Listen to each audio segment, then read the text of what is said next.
Gojira, released on November 3rd, 1954, though technically October 27th, but whatever, is a pioneer in special effects, all thanks to Eiji Tsuburaya and Ishiro Honda, alongside the big crew of people that they slapdash together in the best effort to try and sort of just make up for the fact that a movie that they were gonna make with a co-production with Indonesian film company Perfni ultimately fell out. Coming back from the plane ride from Indonesia, producer Tomoyuki Tanaka basically got the idea of, hey, I can do my own thing after watching Beast of 20,000 Fathoms. Inspired by the then recent event of the hydrogen bomb test at Bikini Atoll, and 23 men being irradiated with one of them dying thanks to that. It had only been 9 years since the bombing of Nagasaki and Hiroshima, so how else to make that really apparent than to represent that through a giant destructive dragon-like beast that Tsuburaya really wanted to originally make it a octopus because he really likes octopi, but ultimately after a few rewrites they were able to get the right people on top of it and turn it into Gojira. His name, a mix of both whale and gorilla, which would basically show how destructive this beast could be. Since Gojira, the Godzilla franchise has become one that has been probably one of the biggest in all of the cultural zeitgeist, it having 38 films, 33 made by the Japanese film studio Toho, with 5 of them made by 2 American studios, one TriStar, which we'll certainly get to, and the rest being made by Legendary Pictures, with the most recent one coming out later this year, and the most recent Toho one having just recently cut off. I decided to start up my ranking back with the Godzilla franchise, and of course go on from the start to the finish to rank them from best to worst. We'll be talking about some of the TV shows and such, but for the most part, we'll just be ranking the movies themselves. I absolutely love Godzilla. It is one of my favorite franchises of all time, and it's something that my uncle got me interested into a long time ago when I was a young little lad. Since then, it's really shaped how I feel about sci-fi and monsters and fiction itself, and that's mostly because of just how awesome a lot of it is. Even when it's bad, it's really fun. Well, for the most part. But let's start with the very original Gojira. As mentioned, Gojira, of course, had several different ideas of what it wanted to be when it first started out, but ultimately by the end of it, it became about, let's basically represent the destructive nature of nukes into a giant monster. And Godzilla had troubles during its production, the fact that it was, basically one of the first of its kind. The suit wasn't originally all that great. It didn't work all that well, so they really split it into 2 and used it for, different shots, and ultimately the later made suit, which would be the full body suit, nearly made its main actor, Haruo Nakajima, pass out several times if he was in it for any more than 3 minutes, and he lost 20 pounds during production of the film. Weirdly enough, this man would continue being in this franchise all the way till the end of the Showa period. The plot is simple. After several boats are destroyed near Odo Island, a group is sent out to see what exactly happened there, ultimately finding a giant nuclear footprint and somehow a weird little trilobite. They figure out that supposedly the thing that destroyed it is some giant nuclear monster that was awakened by the mentioned hydrogen bombing test. They attempt to fight Godzilla and fight him back and try to push him away, which it goes wrong quite a bit, ultimately showing you the absolute destructive power of this monster, as they aren't even able to stop it with a giant electrical fence. It's ultimately thanks to the creation, the Oxygen Destroyer, by Dr. Serizawa, that they're even able to defeat him. Serizawa, of course, decides to die with his secret, ultimately not wanting the world to replicate his big destructive creation that is the Oxygen Destroyer, which can apparently just destroy the oxygen within H2O. And can skeletalize things, as which it does to the original Godzilla. The original Gojira is one thing. It is meant to be the anti-nuclear message that Japan is trying to push out to the rest of the world. The rest of the world, which ultimately didn't think that any of this was a bad thing at all. And while it will become apparent to these bigger countries making these nukes in the decades ongoing, it was not apparent at this time. Japan was the only people that knew what this kind of thing could do, and Godzilla was meant to represent exactly that. This big, destructive force of nature which doesn't think, it doesn't care, it just destroys. It leaves nuclear annihilation in its wake. Everything is basically unlivable after Godzilla just walks through, as it just burns and melts, and it can just do that for miles on end. Godzilla is meant to be this terrifying, destructive beast which represents humanity's hubris in its attempt to control the atom, to control nature itself, of which it has no idea how to ever control, and to play God. And this is nature fighting back. Godzilla is meant to represent the absolute sheer destruction that could come, that ultimately humanity is unprepared for and couldn't possibly fathom the idea of how to fight back against it. Godzilla perfectly encapsulates what makes that sort of thing absolutely terrifying. The great acting of both the main actors and the extras show the sheer terror and sadness that comes from these sorts of events that, of course, was fresh in the mind of the Japanese people. This was real to the people that were filming it, and it was real to the people who experienced it. Maybe a little bit too real for some people who ultimately watched the movie. As at the end of the movie, with Serizawa sacrificing himself, there's meant to be a more hopeful nature to it, of that humanity has the potential. They have the potential to fix the problems that they have been causing to the world itself, whether it be pollution or for the destruction of the world. It is still possible for humanity to put aside their differences and to work together despite everything to make sure they could stop their own destruction. That's the point of Gojira, and that's what makes it one of the best movies of all time, even still till today. It of course has aged quite a bit. It certainly sounds like it's from the 50s. It certainly looks like it's from the 50s. Godzilla maybe looks a little bit goofy in some scenes, but it's really able to work around the limitations at the time, and it's able to really show off this giant monster, and the way they build up this giant monster of him barely being in the movie till around the halfway point really builds up how absolutely horrifying and sudden this giant monster showing up is. It is genius build up, and it is fantastic writing that ultimately pushed this movie into being the absolutely amazing piece of art that it is. This was a movie made by the people who wanted to make it the best they absolutely could. You can absolutely tell that with every single piece of the movie. If you haven't already seen Gojira, and you want to start with the Godzilla franchise, this is the one to start with. Despite any opinions of the film, this one did incredibly well. It also did well in America. Though its American version isn't as good, with the fact that it was renamed Godzilla King of the Monsters, it had extra dubbed footage, added Raymond Burr, who plays Steve Martin, not that one, who was just sort of there. Some people would say that the American version is the better version, as it adds extra stuff, but like, not really. I kind of don't like the American version. I feel like the addition of, here's a white dude, now you can understand the true message of the movie. I find that it weakens the actual point of the movie, and it makes it an actively lesser movie. Keep in mind, it still Gojira, it still has the same thing, but the cut footage and the added Steve Martin stuff, I feel like makes it a lesser product. If you really have to, because you can't watch a movie with subtitles, it's not a bad option, but still, get over yourself. Watch the original Gojira, damn it. It is a work of art. With the immediate success of Godzilla, Godzilla was given a sequel in Godzilla Raids again. With the fact that Ishiro Honda was out directing Love Tide, Moriyoshi Oda was chosen to direct instead. He's a well-respected director of over 50 films in his entire career, so this made sense. The only real good part that came from this was Tsuburaya was able to learn different techniques that he would then pioneer over the next several decades. The new Godzilla costume and a new monster, that being Anguirus, which will be how I say it because that's the right way to say it. Godzilla Raids Again basically now comes back as Godzilla is back, and the main characters watch him fight Anguirus and then get him trapped in a mountain, and that's the movie. It is a very simple, very typical monster movie with the two of them just kind of fighting, and you just gotta deal with that. It is definitely a lot worse than its predecessor, having no real actual message to it. There's nothing to really go off on. The characters are a lot less interesting, and barely any of the ones from the previous one are here, so why really care? And Anguirus, though I love him dearly, is stupid in this movie. And there's no real point in having two giant dinosaur monsters fight each other when nothing really happens because of it. I find Godzilla Raids Again being so incredibly dull and boring and almost insulting in the fact that it takes an incredibly fantastic movie and just sort of does absolutely nothing with the initial concept. There was a point to go off on with Godzilla, and they rushed this one outwards to try and make another one. They didn't really care through a good majority of it, and the problems about the actual production are more clear than ever. But it's very clear that Anguirus is, walking around on his knees, and is clearly not that much of an actual threat to Godzilla. But all this really just comes together as a lot more of a lukewarm, second-rate sequel. It is, to me, one of the weakest of the movies in the entire franchise, and it could have been even worse. There is a dubbed version of the movie, which is titled Gigantus the Fire Monster, because the dubbers wanted to change it so people would know that this isn't Godzilla, even though it's clearly Godzilla.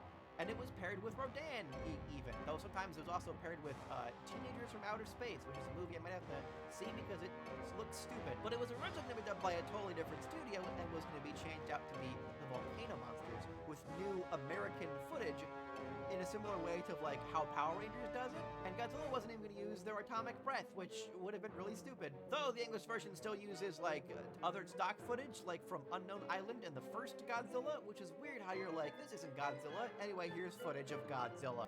Godzilla Raids Again kind of just peters out by its conclusion and ends up being a much lesser of a film, which I would put immediately below, though keep in mind, it'll stay there for a little bit. The original King Kong was made in 1933 and was pre the production code, so it was a little bit wilder than a lot of people were really used to at the time. Probably the reason why it was so popular. Made by RKO Radio Pictures, it was a pioneer in special effects in a very similar way that Godzilla would become very soon, but its effects were pioneered by Willis Harold O'Brien, also known as Obie O'Brien, who ultimately didn't actually own the rights to King Kong, though he did want to make a sequel to it for multiple years. He was able to make a sequel called Son of Kong, but ultimately after the rights to make a new Kong movie were sold to Toho, he decided to just say, fuck it, I'm gonna go off to make my own thing, eventually making Mighty Joe Young. The original Mighty Joe Young, yes, actually, it was a thing. However, the same thing will ultimately happen for King Kong throughout the many years, getting multiple remakes over time, and a couple of those times actually happened to crossover with Godzilla. The initial idea of King Kong vs. Godzilla came around with the idea of King Kong fighting Frankenstein. Them having the rights to Frankenstein as well at this time, they ultimately decided to go with him fighting Godzilla because it could be a little bit more interesting, because they decided to keep Frankenstein at this point a little bit smaller of a size so that he could fight their then recent, not giant monster film, guy, that being the human vapor. We'll get to that in a little bit, but of course they did decide to ultimately continue with King Kong vs. Godzilla. King Kong vs. Godzilla was made with the initial idea that it was going to be a little bit goofier. Due to this, King Kong vs. Godzilla has a much goofier tone to it, and due to that, it's a much more fun film. If you come to this wanting a more serious message, you're not going to really get that. The plot being literally just King Kong again, with King Kong being found by a bunch of film people who want to find a giant monster to just take to their home to show him off, ultimately being interrupted by Godzilla, and them fighting ultimately twice, is just really, that's it. That's all that the plot is.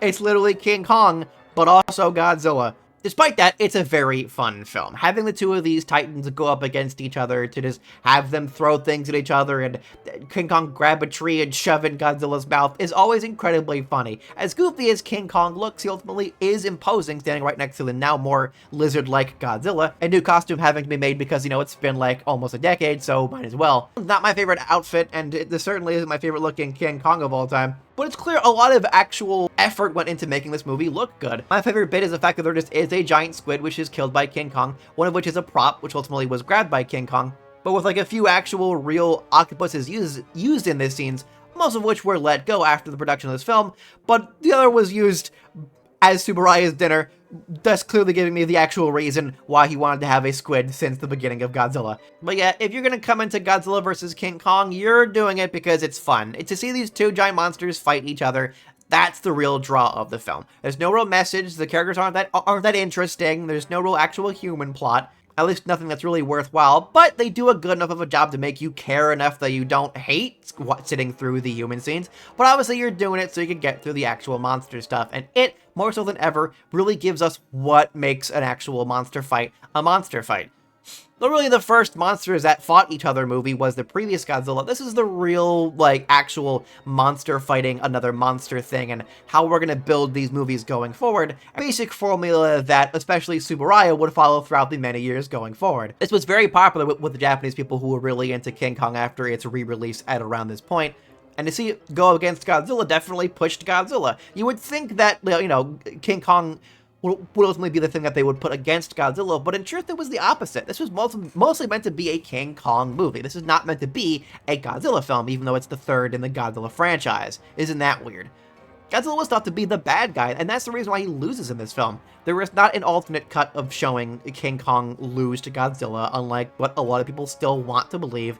It never happened, I'm sorry. Though even as a Godzilla fan that was mostly watching this movie for Godzilla, I still found it entertaining. Keep out of it or anything, you know, that great as the original. This is definitely the beginning of the you're watching these for the giant monsters fight each other kind of thing.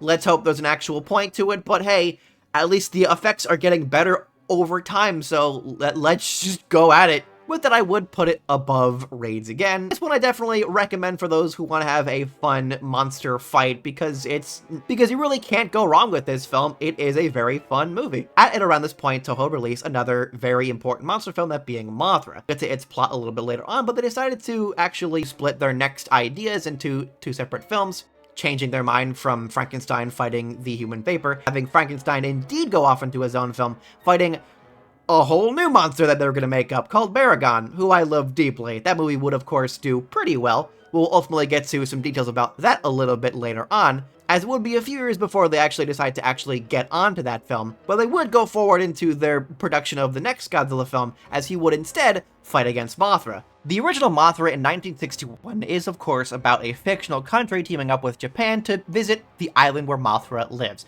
ultimately finding the Shobijin, who were played by a notable Japanese duo. Either way, they're cool two little twins that ultimately are for every appearance of Mothra, not played by the same actors every time, obviously. My favorite being in the Showa era, though I'd love to talk about the Mothra films on their own in some capacity. We'll not go into too much detail about it, but point is, Mothra as it was is mostly about them being kidnapped, the giant Mothra larva soon turning into a giant cocoon and then turning into a giant beautiful looking moth and messing up Tokyo. So ultimately the Tokyo people be like, hey, we're giving your little people back. Don't destroy our world.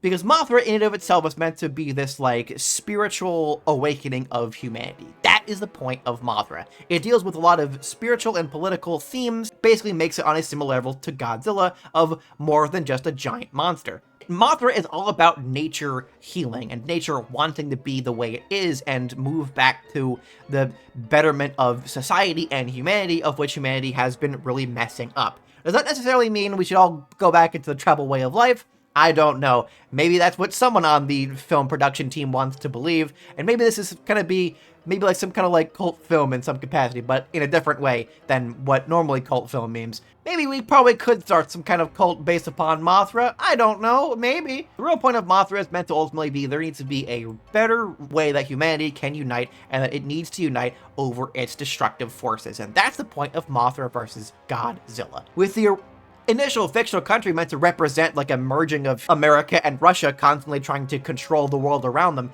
it continues into the initial messages of what Godzilla was and what made it absolutely fantastic. Mothra versus Godzilla is ultimately Mothra now dealing with the Godzilla trying to destroy its giant egg, and the two of which fighting with Godzilla actually goes against her. By the end of the film, Mothra's babies are able to hatch out of their egg and webs all over Godzilla, incapacitating him. Not killing him, not like destroying him, but taking him down. Mothra is meant to be this like mystical symbol of peace and forgiveness, and all about humanity's potential on where they're going to go and where they need to go in order for the world to heal. It goes against humanity's worst side, their sheer desire of control and hatred and hubris of destruction. It really brings back what Godzilla was originally meant to be for this one movie, to really go up against the pure, like, spiritual awakening of the world, that of which is Mothra. It's weird, but I love the weird, crazy, mystical aspects of Mothra and how that continues in each of her appearances, at least for the most part.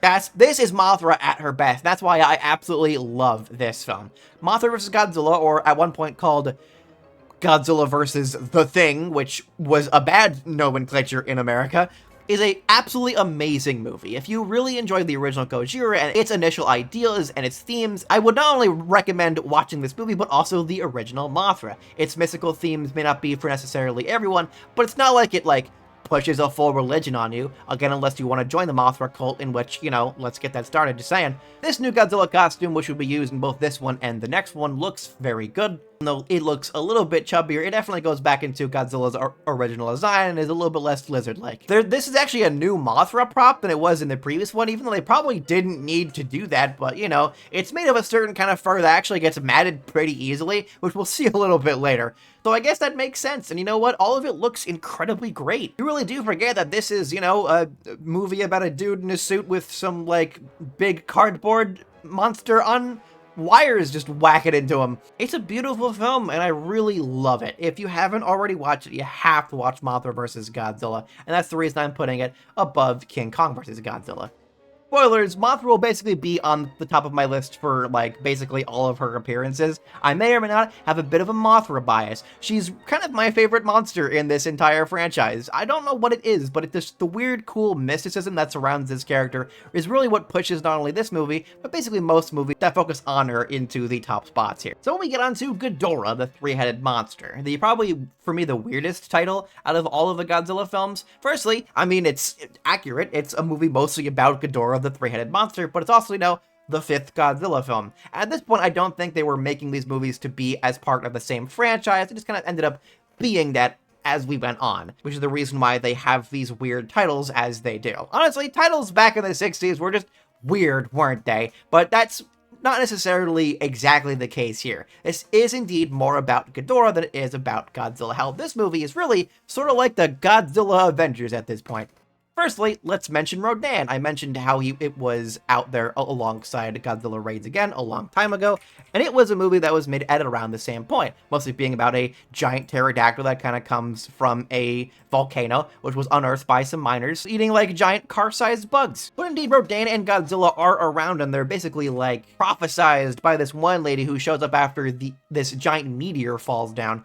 She apparently is a princess that went missing, of which the main character was supposed to be the bodyguard for before her plane supposedly blew up. She apparently comes from Venus, and though as we find out later on, the Venusian people are just kind of like controlling her because they want to, warn humanity because the threat that's coming real soon actually destroyed their people, still is under the regular princess. So of course, to help her out, they of course have to now try and get the monsters together with help of the Shobijin that are just sort of on a talk show at one point, who happened to be with the now last surviving member of the twins Mothras at the end of the previous one. They then bring the other two monsters together in order to fight this new threat. A giant golden three-headed dragon shows up, and they're like, oh my god. The way they build Ghidorah, I think, is incredibly interesting. They do it in a very similar way to the original Godzilla. They build it up as, hey, this crazy psychic lady from possibly outer space is telling us that monsters are showing up, and there's an even worse one coming soon. And though nobody believes her, it soon does. And the actual genuine sheer terror from the people, as I feel, done very well as they try to escape Ghidorah, just absolutely wrecking the countryside. It does an incredibly great job at building up this monster to be an even bigger threat than past threats that we have seen before. The recent Mothra and the recent comeback of Godzilla, and them all teaming up is a very fun sequence. It's weird that the monsters don't necessarily talk, but the Shobijin sort of like translate with them. Sort of shows you that these monsters have actual personalities to them. This movie is really the beginning of this like anti-hero era of Godzilla, of which he basically starts being less of a destructive force of nature and more like a less evil than the other ones sort of thing. And him teaming up with Rodan after they throw rocks at each other is something that definitely works in the movie's favor, as the movie does a very good job with its fight scene in order for them to fight Ghidorah. Ghidorah was a little bit rushed into production, considering it wasn't even supposed to be a thing. They were going to make a movie that wasn't involving monsters at all, so they went, oh shit, push it out real quickly, as they used what was left from the previous one to quickly make a big three-headed dragon and have him fight him. Despite that, the movie does a very great job hiding its limitations and its problems in production, and ends up being an incredibly fun movie. Despite this, though, it still does show some of its flaws. It comes off as a little bit too goofy at times. It's clear they didn't know what they exactly wanted to do with the monsters leading up into Ghidorah, as their weird, goofy rock-throwing scene is only kind of funny if you just ignore the much more serious stuff going around it. Also, the, like, other Mothra kind of dying, it's just very odd, right? Because it's just like, okay, and where's the actual Mothra? Why didn't this one turn into the, like, big Mothra yet? Would that have been a little bit too many wires on top of the ceiling? Probably. Either way, I feel like Ghidorah is an incredibly well-made film, and one that is definitely top tier. It's a fun-ass film with a very well-written plot and characters that I would definitely put above King Kong vs. Godzilla. This movie is less about Godzilla more than it is about Ghidorah the three-headed monster and the people of the Earth trying to basically help their giant monsters that had been problems in their lives beforehand take down an even worse threat. Again, it's a little bit like an Avengers assembling of giant monsters during this period. Yeah, the effects have aged, yeah, the quality of film has aged, but Ishiro Honda pulls off another really fun, cool monster film that is definitely worth watching. Plus, it has Ghidorah, and every movie with Ghidorah is always really cool. Well, for the most part. I feel like that's not entirely accurate, but still, this is the, like, best showing of Ghidorah in this entire era. Production would start in the next little bits of movies by Toho. They, of course, would continue on with an American company. Ultimately, United Productions of America asked producer Henry G. Saperstein to acquire high-quality monster movies in order to push to the American public. Teaming up with Benedict Pictures, Toho would ultimately work with this producer and certain American actors in order to make movies for both Japan and America, ultimately coming together to make the mentioned Frankenstein vs. Baragon, or Frankenstein Conquers the World, which of course would be about, you know, the literal heart of Frankenstein's monster being found by the Japanese public, and then would just be like, would grow into like a new giant dude, and would just fight a giant monster until ultimately it would die, though parts of it would then grow into two separate monsters and would be the plot of War of the Gargantuans. Another movie I'd love to talk about on another day, but, you know, Those are incredibly fun. Both are so much better than the other movie that the two companies would make, that of course being Invasion of Astro Monster. Yeah, not the invasion of the Astro Monster, Invasion of Astro Monster. These monotone-speaking aliens, especially if you're watching the dub, would ultimately come and would want help of two giant monsters in order to fight against Monster Zero. Monster Zero would not only end up actually being, of course, King Ghidorah, but those two monsters would end up being controlled by the aliens themselves, called the Exilians from Planet X. Another overused sci-fi trope of, oh, is there a 10th planet? And it's like, at this point, we don't even know if there's a 9th. The main characters are Fuji and Glenn, and they're sent out to look at Planet X and are the people who, of course, talk to the Exilians and are the reason why they're able to get the giant monsters in the first place. And, of course, end up being the people who now have to deal with this and the Exilians controlling the giant monsters, of which they do a job at doing that, I guess. Glenn is played by actor Nick Adams, who is also in Frankenstein Conquers the World, and he's boring in both of them, and ultimately the worst part of both of the movies. Reusing some footage from past of the movies, though a new Godzilla suit, Invasion of Astro Monster, was clearly made by the B team of the group making these movies, while the previous suit would basically be used for like water scene footage for both this one and the next one. Mostly the next one. Obviously, they stop him, and the two monsters fight against King Ghidorah, who fucks off. The end, right? That's it. That's all this movie really is, right? The Exilians are boring. The characters are boring. This movie might as well be in black and white and be made back in the friggin' 30s, because it's boring. It's your typical sci-fi schlock that I couldn't care less about. A bunch of people really enjoy Invasion of Astro Monster. I don't understand why. Nothing about this movie is really interesting to me. I don't find any of it new or complex. It's just boring. It bores me out of my wits, and I can't stand Invasion of Astro Monster. I'm sorry. That's what some people don't necessarily want to hear. They don't like that, you know, people hate, like, whatever movie they find as, like, the best of them, but I just can't stand this movie. I find it to be one of the most boring and worst of all of these films. Not the worst, but one of, and it's definitely going down there on my list. I'd put it right below King Kong vs. Godzilla, but definitely above Raids again. Godzilla does this goofy little dance, and everyone loves it, right? That's like the best part of the movie.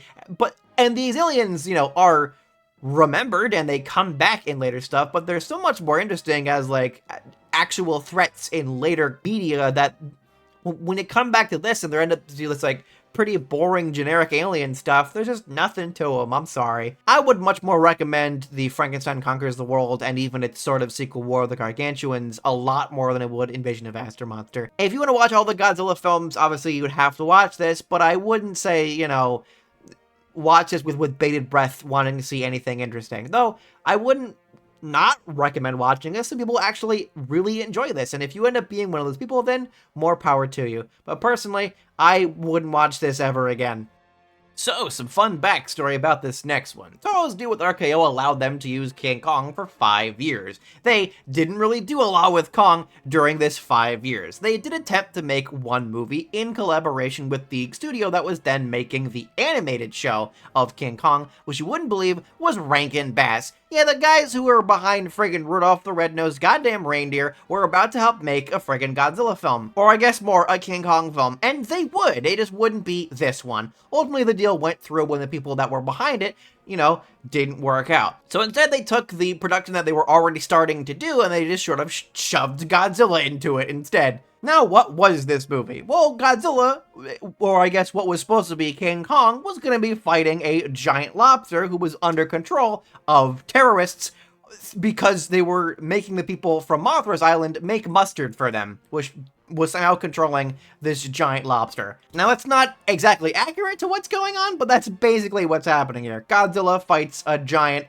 high on mustard lobster because terrorists are making attack him. And that's the plot of Ibara Haru of the Deep. Or Ibara? I'm saying Ibara because it's probably incorrect. Ibara is actually a very cool looking monster despite being just a giant lobster and isn't necessarily the most interesting of all monsters, but I really like how he's designed. Fukuda directs this movie. and Sanamasa Arikawa was doing the effects, as at this point, Tsuburaya was off on his own company and was starting to do all of the Ultraman series, of which he would actually borrow some of the costumes from Toho during this time. And that's sort of very important for this one. The Baragon costume we borrowed several times to the point where it would basically be unusable by the point that Toho actually wanted to use it. This Godzilla's costume's head was used with the previous Godzilla costume's body as Jiris, while the past Godzilla's whole body was used as Gomez, while the Rodan costume was used as two separate monsters, and by the time that it was returned for Ibra Horror of the Deep, in which Rodan was supposed to be involved with it, oops, it's unusable, and due to that, basically was refurbished into a giant bird. Yeah, that stupid-looking bird, that's Rodan. That's actually Rodan, yes, actually.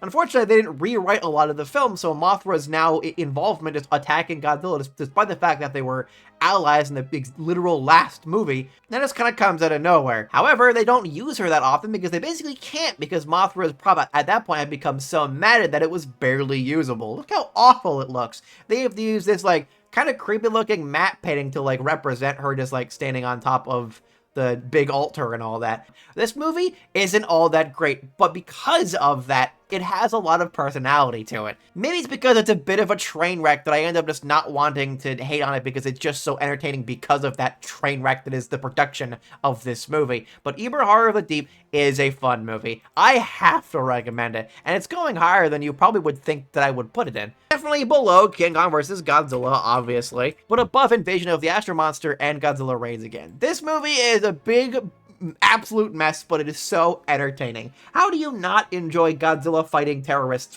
who are in control of a giant lobster? I mean, come on.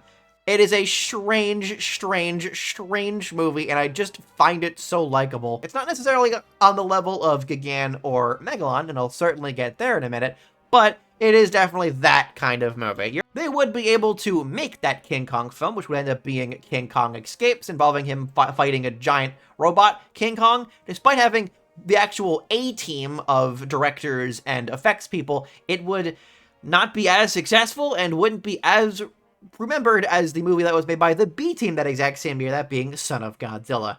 Son of Godzilla, also directed by Jun Fukuda, with the exact same effects director, really continues pushing Godzilla into a more relatable, likable figure, now basically beginning the hero Godzilla era. Godzilla with a new design to make him look more fatherly, which is weirdly also what everyone, like, describes him as, because look at this guy, he looks like a dad, doesn't he? Now has a little sort of son, which he basically adopts after just kind of finding him. Researchers are looking into the, like, sudden growth of the bugs, of which continue to grow after some weird experiments on it, which turned them into already pretty big praying mantises to even bigger praying mantises, which Godzilla just kind of has to deal with, alongside a giant spider, which I guess was also there.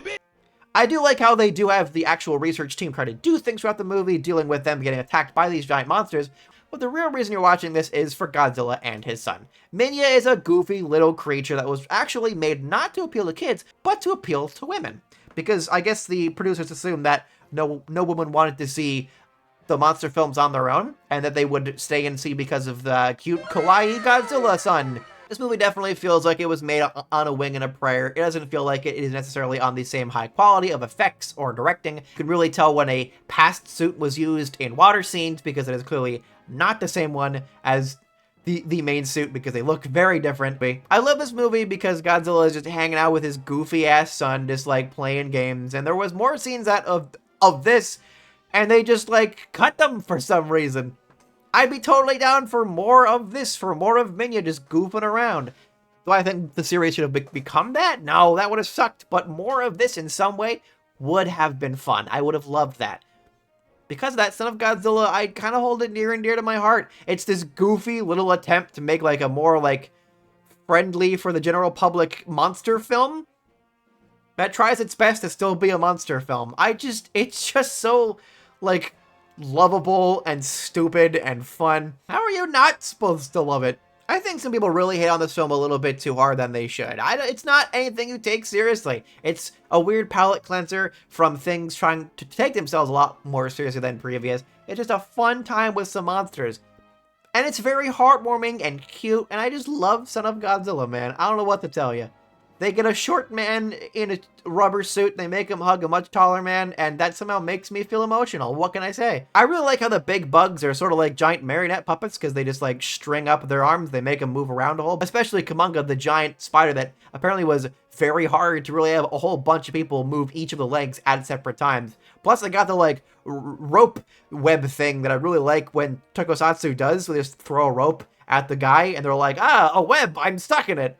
It happens a lot more than you would think in this genre, and I love it every time. It obviously isn't the same quality as certain other ones, and it's clear that it was made by what Toho assumed as the B team on a lower budget just to quickly push out another Godzilla film, because Godzilla as a property was really working at this time, so let's try to make it as best as we can. But it definitely added to people's continued opinions of that Godzilla as a franchise was going downward and was clearly becoming a lot lesser than it used to be. I put it right above Ebirah because it's definitely a better and more fun and more Godzilla-y film, but this movie will definitely stay a little bit downwards in terms of the list because honestly, it's not the best thing of all time. Though, I feel like I'm not necessarily convincing anyone with that because I think a lot of people really hate Minya. I love Minya. I love this movie, but it's not the best thing of all time. Being that the monster film genre was starting to fall in terms of its place as it was even a decade ago, Toho decided that they were going to try and finish it all off, really bringing everyone together to this big crossover movie. And that's what Destroy All Monsters is. It is this big tribute to this era of monster movies, and even though there would be a few more in the next couple of years, it really did at the time feel like a big conclusion. And even then, even if you watch the next few in production before this one, it still feels like a big conclusion of the era.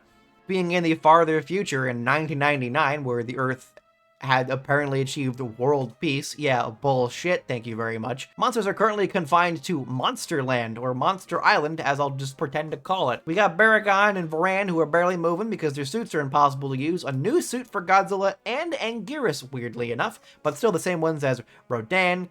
Kumonga is also here for a little bit, Minya is still here. Gorosaurus is back from the King Kong film, the only good part of that movie. Mothra is back with just its larva because we did see what happened to its main prop there. And my favorite bit, Manda. Manda from Atragon, a movie about people in a giant sub finding the lost city of Atlantis. Kind of. It's obviously not Atlantis, it's different. It's a whole story. I could talk about it in another video. It's a cool movie, actually, and man, it looks very awesome as it's a guardian of this underwater city. And the same prop is used here, and boy, has it aged a couple of years enough that it basically looks like a giant worm. Everything's good till the aliens called the Keelak start controlling the monsters. We basically see them just go absolutely ham on every single part of the world. Stuff doesn't really go very well until they find out that they're on the moon, so they blow up their base on the moon. Basically has them no longer be able to control them. However, they somehow still have control over King Ghidorah, and they send King Ghidorah to go and fight all the monsters. Of course, all the monsters dogpile on the damn thing and basically kill it to death. It is an awesome scene, and one that is basically the one that people would remember the most, because it's really the, like, big combining of all the monsters coming together fighting against a greater threat. It is an awesome movie. It is a really fun one, and though it has a very simple plot with which I feel like isn't is in no way the most interesting at all. How it's technically a ripoff of Astro Monster. It is definitely much better, and it's just very fun. You're not really getting any plot to it or any real, like, message to it, but this is a big tribute to all the monsters, all these cool, fun monsters that could destroy stuff with ease, and them just wrecking stuff and all teaming up and meeting up in ways that you wouldn't have expected having watched the previous movies. Honestly, I would have been down for more footage of these monsters meeting up and even more monsters in this film. There were supposed to be more of them, but the budget wouldn't allow that time frame. This movie, that great of a movie? Not really, though. I feel like it's actually, like, really overrated. People claim it to be probably the, like, best one of the era. And I'm obviously going to put it over King Kong vs. Godzilla, as I feel like it's much more of an actually solid film. However, I don't think it's, like, the best thing of all time. Yeah, it's got every monster in it, but the more monsters doesn't mean the better movie. It makes it very entertaining, and certainly there's no dull moment in it. Even though the human parts aren't the most interesting, there still needs to be an actual plot and point to it, and that sort of just, like, is cut down with the fact that it's just monsters. This movie actually cut to the point of what a lot of people are here for, and I guess in that way I can kind of respect them, but it really shows you why there's a human. You can tune that stuff out as best as you can, but indeed, when it's just the monsters and stuff, you might as well just be watching, like, clips online and online didn't exist back in the 60s, so yeah. But there's a reason why people really enjoy this film, and I can't deny that. It is very entertaining, and I again do like to see a bunch of big monsters who are dudes in suits all just kind of beating up on each other. Mostly on King Ghidorah, who they just absolutely brutalized. The part is never not funny to me. Nice little send-off to quite a bit of them who here going forward literally wouldn't be in this franchise for multiple decades. Sorry, Varan fans, maybe your movie shouldn't have been a worse version of Rodan. It is an iconic classic for a reason, and even if though I feel a little bit overrated, it is definitely a movie that if you enjoy monster films, it is a must-watch. This is how we would get All Monsters Attack. All Monsters Attack is a piece of garbage doo-doo of a movie. It was mostly made by extensive stock footage of Ibra, son of Godzilla, King Kong escapes, and destroy all monsters, all to make sure that Godzilla could re-fight monsters he already fought in the dreams of an annoying dumb child who talks to Minya, who sounds like Barney in the American version for some reason. I don't understand the Minya hate when it comes to any of his other appearances, but oh my god, in this one, I wish that monster to die. The giant monster Gabara is meant to be like a representation of the kid's real-life bully, which is... Oh, I guess I get it. And he's one of the worst designed monsters of this entire franchise, if not this entire genre. Some monsters of this era, look a little bit simple or look a little bit because they're just, big monsters and big dinosaurs, but this one, oh my god, no monster compares to how absolutely terrible this monster looks. There's apparently fans of this guy because there's fans of everything, but I'm certainly a shit not one of them, and I'm certainly a shit not a fan of All Monsters Attack. It is the biggest piece of garbage of a movie I've ever seen in my life. I hate this movie so much. I hate stock footage. Stock footage was really annoying to see it in past movies, and it will be annoying to see it in future ones, but it is never this egregious as it is in this one and Gamera Super Monster, who I feel are two of the worst monster films ever. I think that's lazy and almost disrespectful for the people who actually went to make those films. If you could slapdash a bunch of past movie shit together and then and pretend you're making a new movie, then every fucking company would be doing it. This is barely a movie, and its new footage is worse than its old footage. Weirdly enough, was also done by Ishiro Honda, who is still doing stuff at this point. And you know what's even weirder? This is his favorite one. This is his favorite movie. Awful. I hate it, and I would never watch it again in my life. Even if I go back to rewatch all of these for another marathon for whatever reason, which I'm sure will happen eventually, not that one. Fuck that one. I'd literally rather get crushed by an elephant slowly stepping on my skull than ever watching that movie. You can flush it down the toilet, burn it, take all of the copies of this movie and put it in some kind of landfill. I'd rather this movie just cease to ever exist. So All Monsters Attack basically begins the hero Godzilla era of Godzilla at this point has been fully accepted as he's the good guy fighting against monsters, which considering the process that has happened within the past 20 years is so weird. What began as a monster who's meant to destroy things quickly turns into he's gonna fight the big bad guy. So using the same costume as it was in Destroy All Monsters vs. Hedorah film basically goes back into attempting to have some kind of message to it, and for the most part, I think it does a pretty good job. Yoshimitsu Banno basically got the idea for Godzilla vs. Hedorah after seeing cities like Yakaguchi covered in black smog and different oceans filled with garbage, which, is very much a problem still today. He got the idea of an alien tadpole transforming into a monster as a result of this pollution, which I feel like is a fun idea and is sort of what happens in this film, but I feel like the idea that I probably wanted to go with wasn't necessarily able to be done, considering this movie was given 35 days to shoot, and due to that, it feels very messy. Despite that, though, Banno has a lot of weird and strange ideas, which turn this movie into what could have easily been a generic, dumb movie that with bad production into a weird, strange film, which is so incredibly fun. Banno has this awesome vision, which turns this into this movie, and feels like this weird, strange, trippy indie film. This guy gets, high and thinks everyone looks like fish just randomly out of nowhere. There's this, transition scene that are animations that look like Schoolhouse Rock. It's much more personal in terms of how it shoots its actual human scenes. It has just no lighting a lot of the time, and I feel like it is shot at night because it was just easier that way. That includes the monster scenes, but constantly are at night and are draped in shadows, which weirdly makes it look a lot better and really hides any problems with its production. They're able to make not only one, but technically 4 whole props and costumes for Hedorah, and all of them look absolutely horrifying. Hedorah is an awesome monster who always has horrified me since I was a child. Good God, this monster. Just look at him.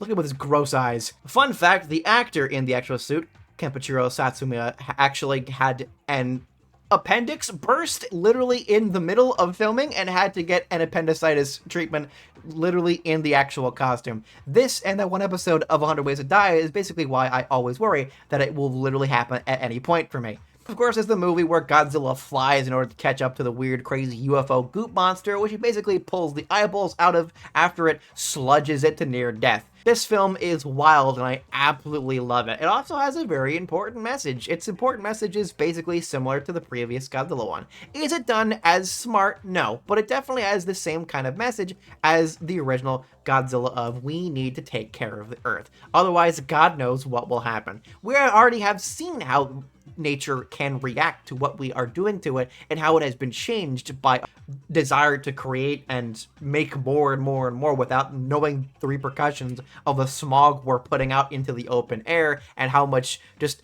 all kinds of waste we're just dumping into the ocean, not realizing that what could happen to the ocean. At this point, it doesn't matter how much like little straws we cut down and how we just we'll probably be killing millions of fish and probably causing lots of different kinds of species of fish out in the ocean to die before they're probably ever found.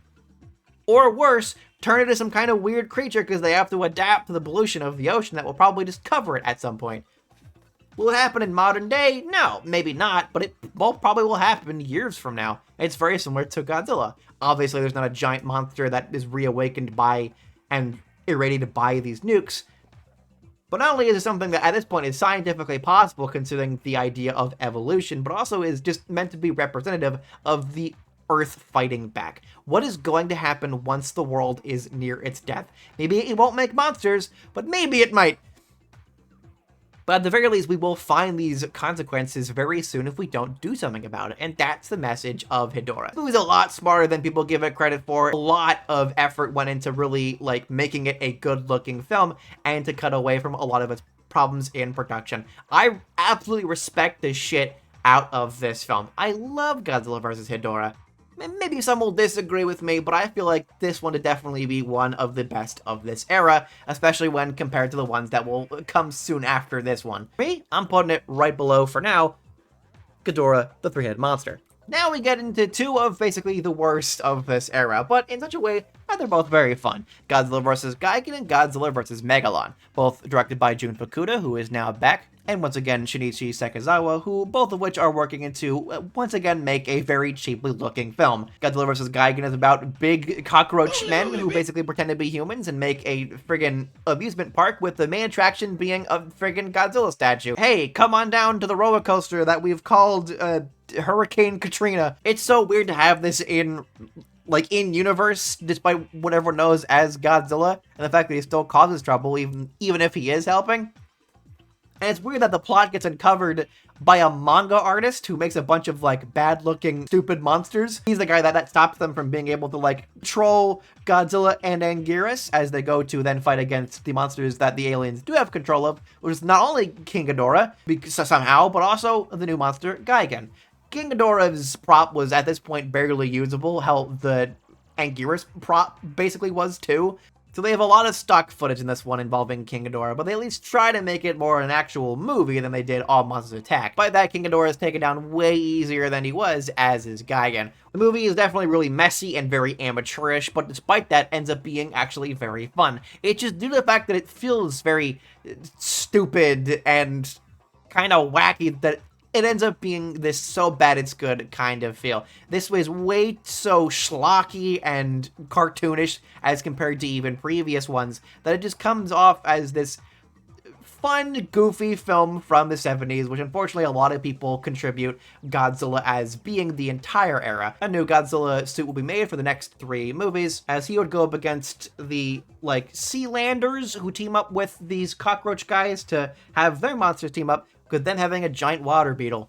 Of course, Godzilla isn't alone, because as this contest was made, children were able to design a monster, which of course resulted in Jet Jaguar, which weirdly, the original designer didn't like his design, because they changed it on him. Jet Jaguar was not planned to be in his own film against Megalon, even though some people fully believe that, especially with, Jet Jaguar really being the main star of this film. I think they wanted to because they made this contest really make him a major part of this film, and it really comes off like that they're trying a little bit too hard. But seeing this giant silver guy fight against this giant water beetle just on their own really shows you the, like, evolution of how this series went, because it just, like... This is not what I would have expected at all. This one even more so is even wackier and goofier and stranger, despite having even less of an actual plot. I don't even remember what happens with the human people. I just remember all this weird goofy ass fighting and these very cheap looking sets and them being incredibly fun. This movie is absolutely more so than the previous one, so good it's bad. It's got the weird Godzilla slide kick thing, which is everyone's favorite bit of this movie. Jet Jaguar is fun, Megalon is fun, but there's a reason why they weren't brought back for like decades, and I don't know if they'll ever really be fully brought back. But I adore these films. They're so stupid and bad that they end up being incredibly enjoyable. These ones I don't think are movies that are necessarily must-watches, but I feel like everyone can agree that they're definitely something that if you want to have a good time with a couple of people and you want to just pull out the Angry Orchards and get a little bit drunk and watch a stupid movie, these are the ones to pull out. With barely a budget, this one even more so has lots of stock footage, mostly just from, like, their arms, and even from the literal previous movie. But yeah, I mean, obviously these are going below Ibra, and maybe some would disagree with me once more, but I'm putting them above Invasion of Aster Monster, because I'd rather have a bad fun film than a film. Now, to finish off the Showa period, let's talk about the Mechagodzilla duology. The first Mechagodzilla is once again made by Jun Fukuda. It definitely feels that way, and it feels a little bit cheap and also absolutely wacky. The new species of aliens are ape men, who are trying to stop this one archaeologist from teaming up with this shrine maiden and getting this weird little lion statue to find the big lion statue god, that of course being King Caesar, who was originally going to be King Balgan, strangely enough. Of course, Godzilla is involved, as the aliens are in control of a Godzilla, who after seemingly nearly killing Anguirus, ends up being revealed to be a Mechagodzilla. Godzilla has some trouble fighting against Mechagodzilla, so King Caesar, after this big, long song scene, which goes on way longer than it should have ever, now comes out of his statue form and teams up with Godzilla to fight Mechagodzilla. All this has the exact same goofy, over-the-top, sci-fi, schlocky tropes that as the previous ones do, but I'd say is much better, honestly. It actually feels like they try to put an actual plot into this with, like, actual characters in it that you kind of like. And I guess maybe it's because, you have just watched the previous two, but this one is a much higher quality. Godzilla vs. Mechagodzilla is certainly not high art, especially not in comparison to the much earlier Godzillas, but this one is still one that I do think is enjoyable. I love this weird mechanical design from Mechagodzilla. The original Mechagodzilla's got a great design, though most of these suits have ultimately rotted over the years. Not only is there a still surviving Showa Godzilla head, which basically makes it the oldest of all the suits, but the oldest fully surviving suit is Mechagodzilla. Technically, with the two separate Mechagodzilla costumes being merged together by a fan, and now in the Godzilla Museum, still standing. This movie isn't necessarily as so bad it's good, but is basically nearing that quality of, hey, I can see you put some effort in this, but it's kinda not great. To try and recover this idea, the big bad Ishiro Honda comes back to make this movie so much better. Winner of a contest, anime and manga writer Yukiko Takayama was chosen to help write for this movie, with her original plan being two giant dinosaurs called the Titans, who were ultimately merged together into one Titanosaurus. Titanosaurus is a fun, cool-looking monster who's very fun in the DS game. The aliens come to work with this scientist who basically has also his own robotic daughter. He ultimately turns Titanosaurus into a cyborg, and using his daughter to control Titanosaurus, they team up with the aliens to try and defeat Godzilla. Ultimately, with help of an Interpol agent who just kind of gets attacked and shoved into the mansion that they're all just kind of cobbled in through most of the movie, he's able to convince her to do the opposite, eventually shutting down Titanosaurus enough so that the government can shut down the controlling parts of Mechagodzilla. For the most part, the aliens kind of die, Mechagodzilla gets destroyed by Godzilla and is sort of thrown off a cliff. Terror Mechagodzilla is still not that fantastic of a film, but is so much better written than its contemporaries. It is a genuinely well-written plot with likable characters of which you actually feel for. You'll feel bad for this daughter for being controlled, you'll feel bad for Titanosaurus, and it has a much better and more seriously done build-up than the previous movies do. Mechagodzilla feels like an even bigger threat than it did in previous one, but now because of an actual build-up of who he is and how Godzilla tries to beat him, but then we find out that he is a secret thing up his sleeve, and it shows a much more interesting fight as Godzilla actually has to fight this guy on his own, unlike the previous 3 films. Plus, I just really like Titanosaurus. I don't know what more I can say about that monster, but I just really like him. For the most part, I think Terror Mechagodzilla is a much better written film than a lot of the Showa era.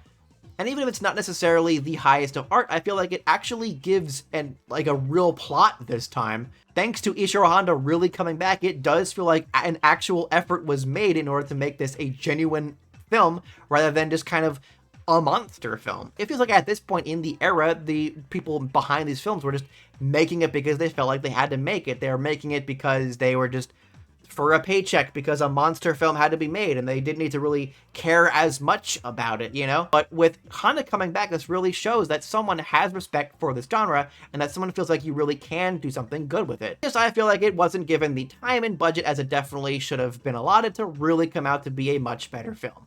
And again, Mechagodzilla is really cool and has a whole bunch of crazy things he can do, and that's always never not fun. For me, I'm going to put it right below Destroy All Monsters, as I feel like both of them are basically on a similar level of, hey, that was pretty good. Well, the original Mechagodzilla, I'm going to put actually right below King Kong vs. Godzilla, as I feel like it's a little bit of the same kind of quality of, hey, this was actually a very good, fun time of monsters fighting each other, even if it's not necessarily high art in any capacity. 1984 Return of Godzilla is an absolute return to form for the franchise. After things kind of got a little bit goofy, a little bit too wacky, people decided, hey, it's time to return back to Godzilla being a horrifying monster. The production group ultimately made a absolutely massive monster of an animatronic, of which they actually used for quite a bit and is technically still around, but not as movable as it used to be, as well as this actually moving head thanks to motors. In ways, it looks a little bit goofy, as it sometimes can look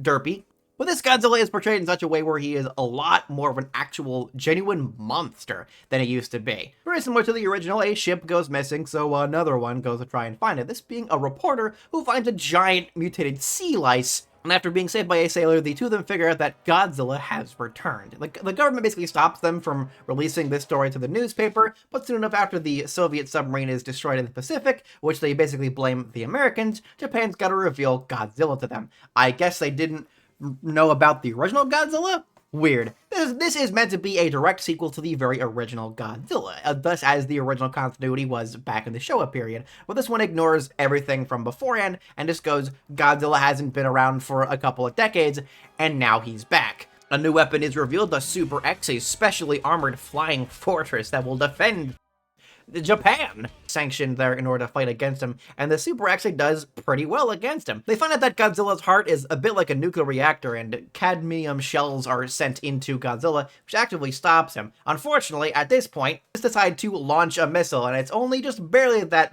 they're able to be stopped in the middle of the Pacific Ocean. The merging of two missiles together creates an EMP that starts up Godzilla again. He destroys the Super X, and they're just barely able to follow Godzilla, make him follow them to Mount Mihara, a controlled eruption which captures him inside. And similar to the original, the 1985 version of this movie, which was made in America, is basically the same movie, but with new Raymond Burr scenes to reprise his role, though they couldn't call him Steve Martin because of the actual actor, which honestly I find to be an absolute failure. If you're going to watch the Return of Godzilla, it has to be the 1984 version, that being subbed. It's also very similar to the original in that way. That being said, I don't think it is as good as the original. I think it's a great return to form and does a great job showing Godzilla as this big, horrifying monster. It brings back Godzilla as this horrifying force of nature that humanity has to deal with. Humanity has not listened, and this is the right time to. Bringing back Godzilla to the way he was before is the perfect way to bring him back in the modern day, at least modern day of the 80s, obviously, when the Cold War was very close to getting hot several times the last couple of decades. People had forgotten the original point of Godzilla. Return of Godzilla is bringing that back. Though we'll kind of quickly forget soon afterwards, The Return of Godzilla is a great movie to really bring back the point of Godzilla,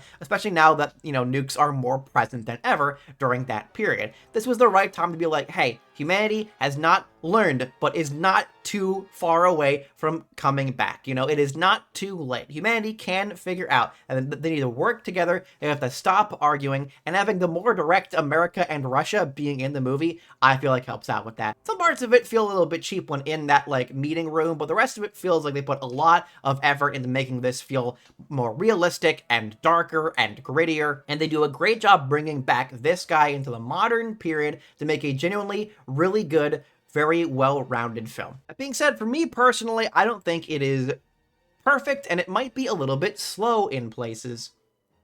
And though I do really enjoy it, I don't think it is going to be my favorite one, but I would definitely put it very high up in the rankings where it'll more than likely stay. I think it's a very respectable, very well-made film with a lot of really great action in it and some very likable characters that do a great job really portraying genuine fear at this returning prospect of nuclear annihilation. The immediate next one, Godzilla vs. Biollante, is directed by Kazuki Omori. The effects director, Koichi Kawakita, who was originally working on Ultraman and will, after this series, continue to work on Ultraman, would basically be the new effects director for the entirety of the rest of the Heisei period. Kazuki Omori would be the director of both this and Godzilla vs. King Ghidorah, and in that way you can kind of tell this visual continuity between the whole series. Grittier, darker aspect of Godzilla, with now Godzilla looking very similar throughout the entirety of this era. There will be little differences here and there, and obviously you could really tell because it's definitely different suits, but Godzilla will be, Heisei Godzilla for the rest of the era here. With, for me, the only real big notable changes being the big anime eyes. Godzilla's cells are delivered to Soredia Institute of Technology and Science, where they emerge with genetically modified plants, and Dr. Genshiro Shirogami and his daughter are enlisted to aid with the project, but unfortunately a terrorist bombing destroys the entire project. Ultimately, Shirogami returns to Japan, and 5 years later, he is constantly harassed by some terrorists who want to take his research in order to do what they want to do with it, which is create, I guess, bombs or something. Currently, the JSDF are using Godzilla cells to create anti-nuclear energy bacteria, which they can use against Godzilla, should he possibly return. Shirogami doesn't really want to help out with this, but after they're just like, you can do whatever you want with it, he's like, okay. So he merges his daughter's DNA and the plant DNA, of which he's been doing for a while now in some vague attempt to keep her alive, and he puts Godzilla's DNA in it, creating, of course, a slowly moving giant purple people eater. Biollante, which people kind of go with as Godzilla's sister, is this giant-mouthed plant creature who's basically if Audrey 2 took steroids. Psychic Miki Sagusa, who will basically be the major character for the rest of the Heisei period, will basically help the JSDF divert Biollante away as her and Godzilla fight. Microwaves are used as the two are weakened, as Godzilla basically blows Biollante up, having then Godzilla be weakened by the microwaves, having him leave Tokyo. The bacteria, by the way, doesn't really work all that well, and thus we'll never really see it for the rest of the series, so oops. The movie looks absolutely great. It's got this almost angelic looking nature to it when we look at Biollante's big rose form. The way they have this dark background mixed with the smoke machines just make it look mysterious and mystical, and when it pops out of its big gross mouth, you just kind of have this immediate change in nature of it as this giant destructive monster. It continues this themes of nature versus nurture, of humanity really can't continue messing with how the Earth works. And while, maybe a giant monster won't be exactly what is the case, a more realistic thing is possibly if they genetically engineer things, it'll then create an invasive species onto the Earth itself. But it does give a hopeful idea that there is good things that you could use this sort of technology for, and that the wrong people shouldn't get their hands on it. There's this terrorist assassin subplot, which is kind of pointless, and I feel like the worst part of the movie. And I feel like the movie, despite its very great effects and an attempt to continue having an actual message, is kind of boring. Besides Miki, I don't care about most of these characters, and I don't really feel that much for the actual scientist. Those parts are fun, and I feel like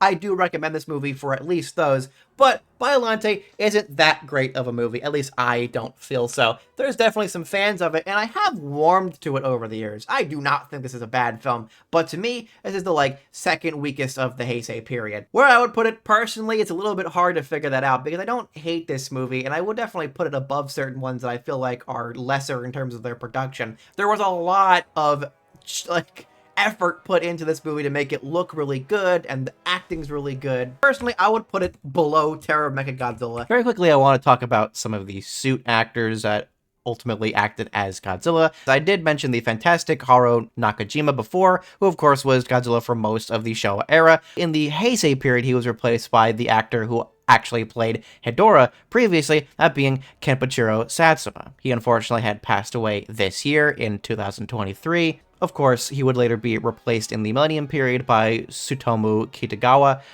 both of which do an incredible job as Godzilla, and despite the different ideas of what they want Godzilla to be, whether it be more monstrous or more heroic, they are able to really keep like a continuity, at least in terms of how Godzilla moves throughout the eras. Hey, let's ultimately celebrate every single of the suit actors in this franchise. There's a lot of names that I can't go over all at once, but let's just say all of which do an incredible job and are the reason why they are the best part of these movies. The same director, as mentioned, would go on to do Godzilla vs. King Ghidorah.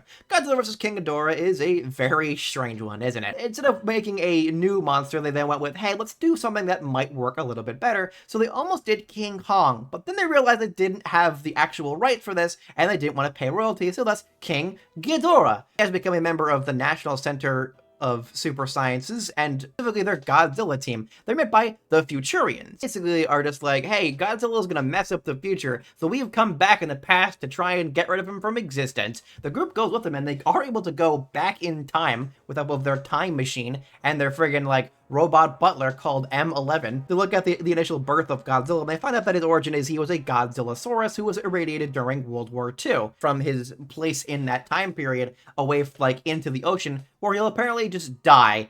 Where instead the Futurians basically replace him with 3 little Dorak creatures. These weird little gremlin creatures that honestly are kind of cute. People really hate them because people don't like the idea that King Ghidorah, as we would later find out in this movie, came from them being irradiated instead of Godzilla. Though, book basically implies that the actual King Ghidorah, who was an alien off in space, got his DNA taken from him, and they made these weird little genetically enhanced creatures from that DNA. Either way, King Ghidorah is here, and he looks awesome. My favorite design is the Heisei period design. I love this design so much. Badass looking, and it's absolutely, genuinely terrifying. Of course, Godzilla did not die. He was instead irradiated by a sub, revealed at the same time as the movie revealing that he was just kind of asleep and that he gets awakened by a new sub. The movie makes it seem like he actually got irradiated in modern time by a sub rather than being awoken at the same time as them showing him back in time being irradiated. It's not very cleanly shown how exactly Godzilla is still Godzilla, but basically the events of the previous movies still happened even though they tried to make them not happen. Yeah, the Godzillasaurus still becomes the regular Godzilla that we know from Return and Biollante, who of course comes and fights King Ghidorah. He's able to easily kill this monster, though it certainly is a very great struggle. And because Godzilla is even bigger after being awakened in modern time by a sub, he is now even madder and even worse of a threat. So, we get Mecha King Ghidorah.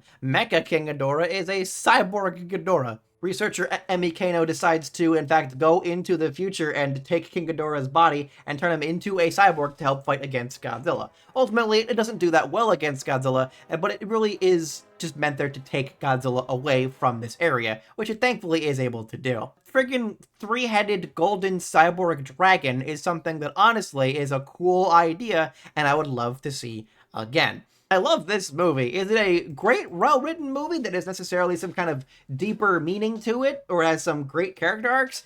Nah, it's about people fighting against evil guys from the future and their android butler who run as fast as a car and looks goofy as hell, who's played by a friggin' baseball player and English teacher. But the characters are likable. It does feel like what arcs there were there are continued from the past movies.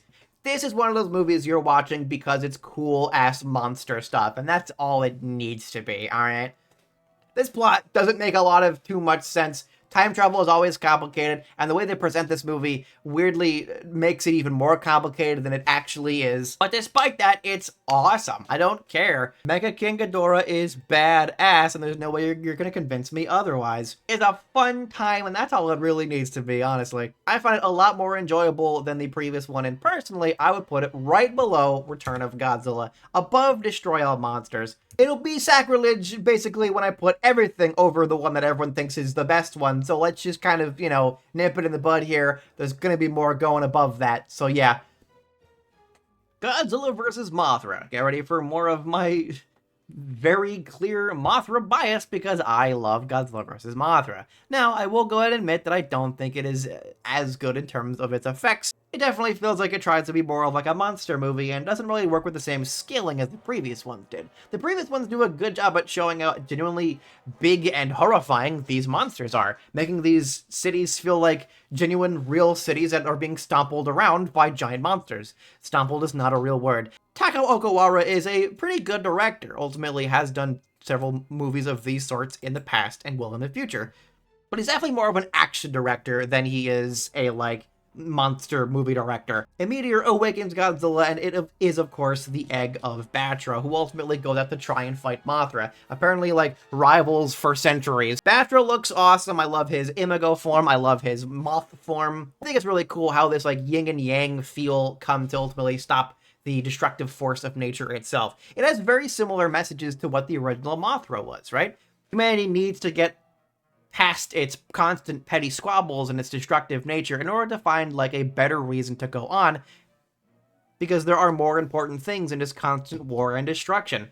This movie, I think, brings in the idea of destruction is a natural part of humanity and nature, and it isn't something that humanity needs to completely ignore, you know? Humanity has a natural desire to do these sorts, and it is a part of life. Death and destruction is part of it, but there needs to be a limit to it, a good balance to it. There is this yin and yang feeling to Mothra and Batra, and that's really the point of it. Batra isn't a bad guy. It just wants to fight Mothra because it feels like it needs to. It's this constant war of good and evil in this world that is the idea that humanity needs to get past, and more a very good mix of creation and destruction, the yin and yang of the world. And that's the cool mystical feel that Godzilla vs. Mothra brings into this Godzilla war. Godzilla is almost like a secondary character in this movie, and it kind of feels that way, of Godzilla just sort of waving around being Godzilla. And this movie probably could have been about Mothra. Probably the reason why they would soon afterwards make just Mothra films, which I also really love and, again, would love to talk about. But as it is, Godzilla vs. Mothra is incredibly fun. I love it. Some people might put it down as, like, one of the more weaker ones, and I can see why, as it doesn't necessarily have as good as a human cast. It is still here, yes, but it's more about, like, this guy and his ex-wife going to explore Infant Island, and she basically, like, you know, takes the Shobijin because, of course, but then she kind of quickly turns good, as, you know, the evil businessman who let them go on this mission in the first place takes it from her soon afterwards.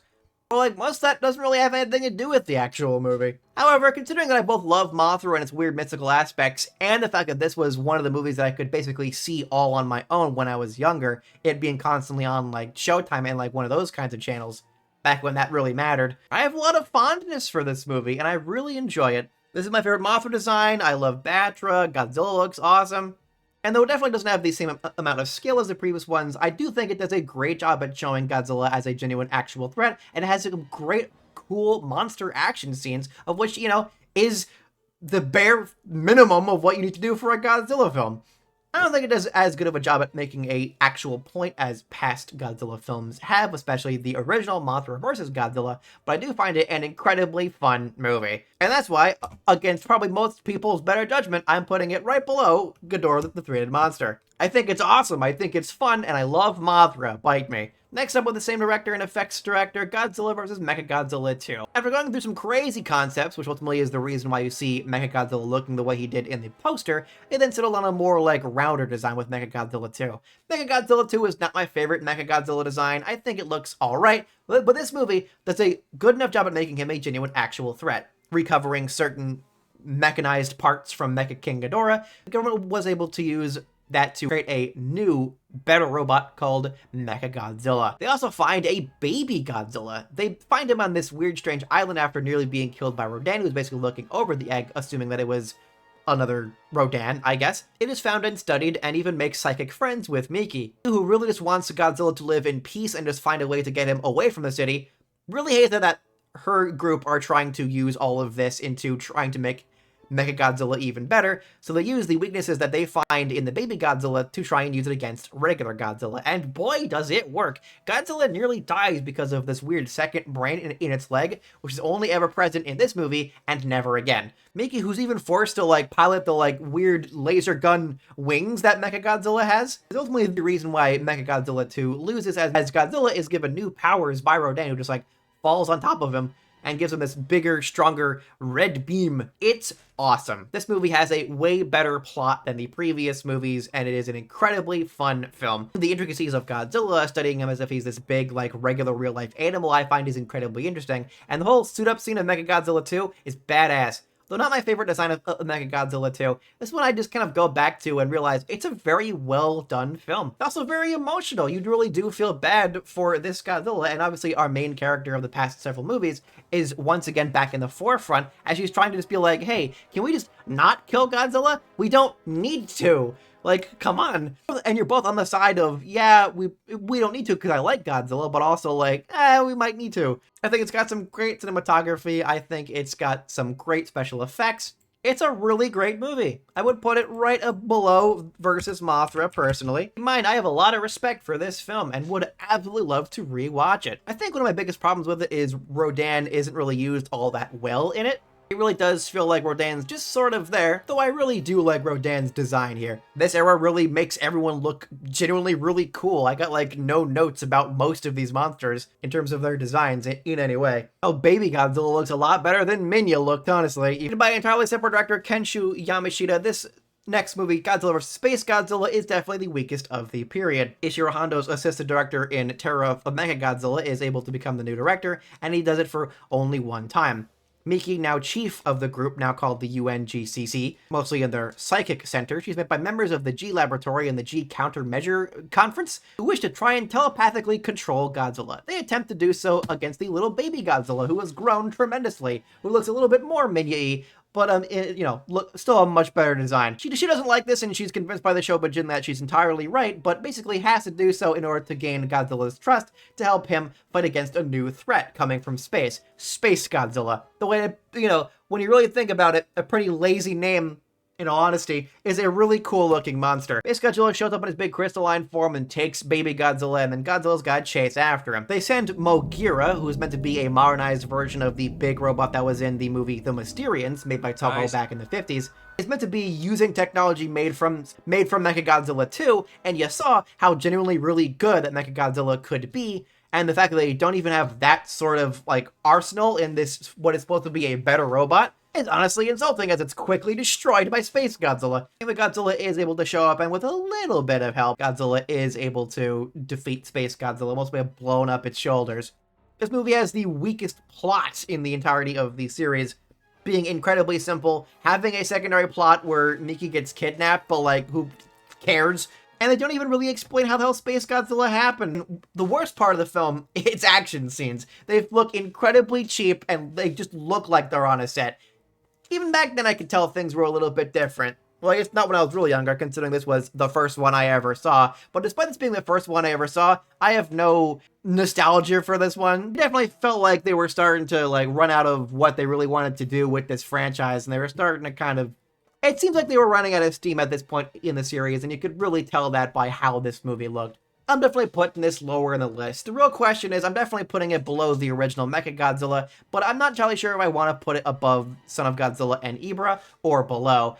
I'm not sure if I would much prefer a movie that is a lot goofier with a clear lack of an actual idea of what it wanted to do, or a movie that takes itself way too seriously with a lack of an idea of where it wanted to go. So I'm kind of just going to put it right in the middle of those two. Now we get to the end of the Heisei period. This, of course, leads us into Godzilla versus Destoroyah. Still working with the UNGCC, and travels to Birth Island to monitor Godzilla and little Godzilla, ultimately seeing that gets destroyed. Soon enough, there is this outbreak of giant crab creatures, and researchers start looking into what exactly happened with Godzilla. One of these creatures, in fact, is the grandson of Dr. Koya Yamane, who encountered the very first Godzilla in the original movie. It is through his expertise that they figure out that Godzilla, his nuclear reactor inside his body is now going into a nuclear meltdown. Now they gotta deal with this and the giant crabs, which they soon find out were in fact organisms mutated by the use of the oxygen destroyer. Basically, two Godzillas, in a way. Godzilla fights Destoroyah in his multiple forms, his giant crabs getting even bigger into a big flying crab, into his super even bigger cool looking form, as he looks like the literal devil. Godzilla seemingly dies, but it's with his energy that Godzilla is able to burst outwards and seemingly destroy Destoroyah. You and GCC are just barely able to move Godzilla out of the way. He basically goes into critical shutdown. However, instead of blowing a big hole into the planet, a lot of his energy is instead absorbed by Godzilla Jr., turning him into a bigger adult Godzilla, sort of rebirthing Godzilla for a next generation. If this would have continued into something new, it's unclear. But this movie is definitely where the company wanted to kind of stop making Godzillas, at least for a short amount of time. People were kind of getting a little bit tired of monsters, at least for a little bit. Destoroyah is the perfect conclusion for the Heisei period. Godzilla coming back not only shows you that humanity has not learned from its mistakes, but Destoroyah is very much the showing of humanity needs to learn from its mistakes, or something worse will come. Destoroyah, being the mutated creature of what would have come from this fictional weapon, basically shows you that if humanity continues to make bigger and badder nukes, bigger and badder things will happen. Destoroyah is the Sarbamba Godzilla. If you thought the original hydrogen bomb was bad, here's something that's even worse. And though Godzilla is portrayed as like the good guy of the lesser of two evils, he is still showing that even those not as bad things are still bad. That humanity needs to learn its lesson, or else these kinds of forces that we have created ourselves will end up being the world itself. Nuclear powers and nuclear annihilation will be the thing that will take over the world. Again, not as specifically giant monsters, the representation of what these are supposed to mean is obvious. Destoroyah and Godzilla fighting in a battle that may literally destroy the world is meant to directly represent the nuclear powers constantly making worse and bigger weapons and never learning from anything. That's what makes it absolutely fantastic. It is both that and the basically character arc that Godzilla goes on this whole time, slowly being revealed as this regular animalistic creature that just wants to live a normal life, but unfortunately, due to its odd, unclear nature, it just isn't able to live a normal life and is now coming to the end of its life cycle. This is not only a good representation of the Godzilla franchise itself, as Godzilla at that point was coming to the end of its life cycle as a franchise, but it also is the conclusion of the natural character arc that was started at around the point of Godzilla vs. Mechagodzilla 2. Godzilla, which was shown as this destructive force of nature, was then shown as just a big animal. Nature doesn't necessarily think, but that doesn't necessarily mean that it is this big destructive force that wants to kill us. It can, when provoked, but for the most part wants to be left alone, and I like that showing of Godzilla as just a giant monster, and monsters don't want to destroy Tokyo, but they get in the way, and that's what will happen. And unfortunately, Godzilla having this unfortunate affliction that we have no idea how to deal with nearly leads to the destruction of the Earth. So Godzilla isn't turned as a good guy. He certainly is portrayed much more sympathetically by the end of the Heisei period, and I really like that look of Godzilla. This sympathetic giant monster who is just a force of nature, who is meant to represent our hubris and what will happen if we try and mess with nature. Even if it's not meant to specifically represent the bomb itself, he is meant to represent what will happen to us if we mess with nature, even on a small scale. Just, sized up. Because, listen, unless you're Charles Barkley, don't fight giant monsters. And that's why, at least for now, it is the second best of our movies. We'll see in a little bit, that might change. Next Godzilla film is the 1998 one. So, let's finally get to that one. So, originally in 1994, there was supposed to be an actual movie alongside an American company, which was supposed to involve him coming from Atlantis and fighting a giant griffin. Concepts were made, and even Stan Winston's studio helped make little maquettes which would have been possibly made into a big suit. Budget disputes ultimately shut down the project, and the people would help to make the Pirates of the Caribbean movie and even speed the immediate year that movie was going to be made. Unfortunately, then Dean Devlin and Roland Emmerich came out with Independence Day, and thus Toho and Columbia decided that they were going to give it to them. They got free rights to do whatever they wanted to, and they made that bullshit. The 1998 Godzilla is all about friggin' Matthew Broderick being a lizard doctor or whatever, and he gains help from most of the cast of The Simpsons, and friggin' Leon the Professional to help barely fight against Godzilla. Godzilla, of course, barely looks like Godzilla to the point where even the producers of Toho were almost shut down the whole project, but were like, yeah, sure, whatever, and then immediately regretted it after it came out. Zilla is which I'm going to call it, Godzilla, ultimately is not that awful of a movie. Getting a weird kind of fun toy line and actually weirdly good TV show soon afterwards. It never got its sequel, which probably would have been incredibly weird because it's kind of bad. It's not an awful movie. It's actually kind of fun in places. It is still fun to see a giant monster roam around a city, and I feel like they do a good enough job at showing the scale when it comes to humanity. However, it's not as big as it should have easily have been. It's not as invincible, and the monster, which most people would call Zilla going forward, even though I guess legally this is Godzilla, is a much lesser monster than Godzilla, the real one, could have ever have been. However, with that as the normal idea that people go on with is that this is clearly not Godzilla, that's not enough reason to think it's the worst one, right? Yeah, it's fine for you to not like it, and it's not good, and it's sure as shit not Godzilla, but there's fun parts to it. Partially because this movie's so badly written that it ends up kind of being a little bit fun, but Godzilla as it was is, I feel like, a movie that is perfectly fine. It's workable. It pushes to ideas that were there back in Jurassic Park, which it probably would have worked better as being a sequel to. I don't hate this movie. In fact, it was the one Godzilla movie I had on DVD for the longest time for some reason. But despite that, I certainly didn't watch it a lot of times back then, and I kind of just looked at it going, ugh, whenever I saw it on my DVD case. I personally would put it right below Ibra Horror of the Deep, above the Gigan and Megalon films, because clearly a lot of actual effort went into making this movie look kind of good. They didn't do a great job with it, and it's not a good movie, like, at all, but it at least is more enjoyable on purpose than Gigan or Megalon. If that annoys you, then, you know, keep in mind, I still don't like this stupid fake Godzilla, and always cheer whenever that one scene in Final Wars happens where it gets his ass beat, so there you go. Takes out of their mouth of absolute garbage, Toho decided to get back into making a new Godzilla film. The returning Taiko Okawara was able to become the director for this film. Once again, it is a new continuity. Godzilla has not been around since 54, but they've, at least not in like a major form, but has kind of like went around here and there. The movie makes it unclear if this is the same Godzilla from the original and that it maybe had like a different ending, or if this is a different Godzilla and there may have been multiple throughout the years. But this is definitely not a sequel like some people would have you assume of the Heisei period involving a young Godzilla Jr. Though I did like that idea when I was younger, I prefer this kind of being like Godzilla became known as some kind of like natural disaster that appears throughout the world a few times, which is the reason why they have the Godzilla Prediction Network, which basically independently studies the monster and predicts its landfall. The Crisis Control Intelligence finds a like 60 million year old UFO deep in the Japan Trench. It starts messing with certain like electrical stuff, as does Godzilla, in which I believe to be like a way to fight against the UFO, but eventually the two things fight down near Tokyo Opera City Tower. After the UFO drains all of its information, it basically then goes to try and it then gains weird new jellyfish form, which quickly absorbs Godzilla's DNA and becomes Orga. Not Orca, Orga. A monster that I really liked when I was a kid, and though I still love his big old grabby hands, he's just kind of alright. He's not really that interesting of an actual design for a monster, plus he's just like based on Godzilla's DNA. God knows like what else he could turn into.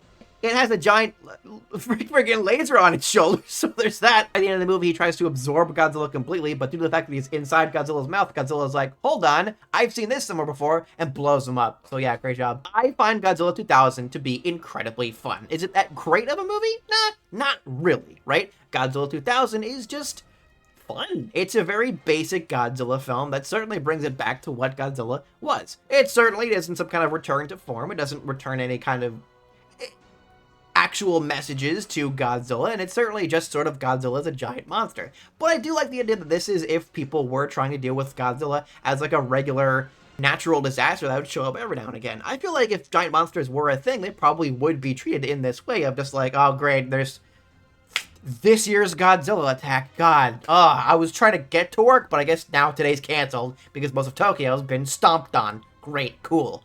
That's a great time.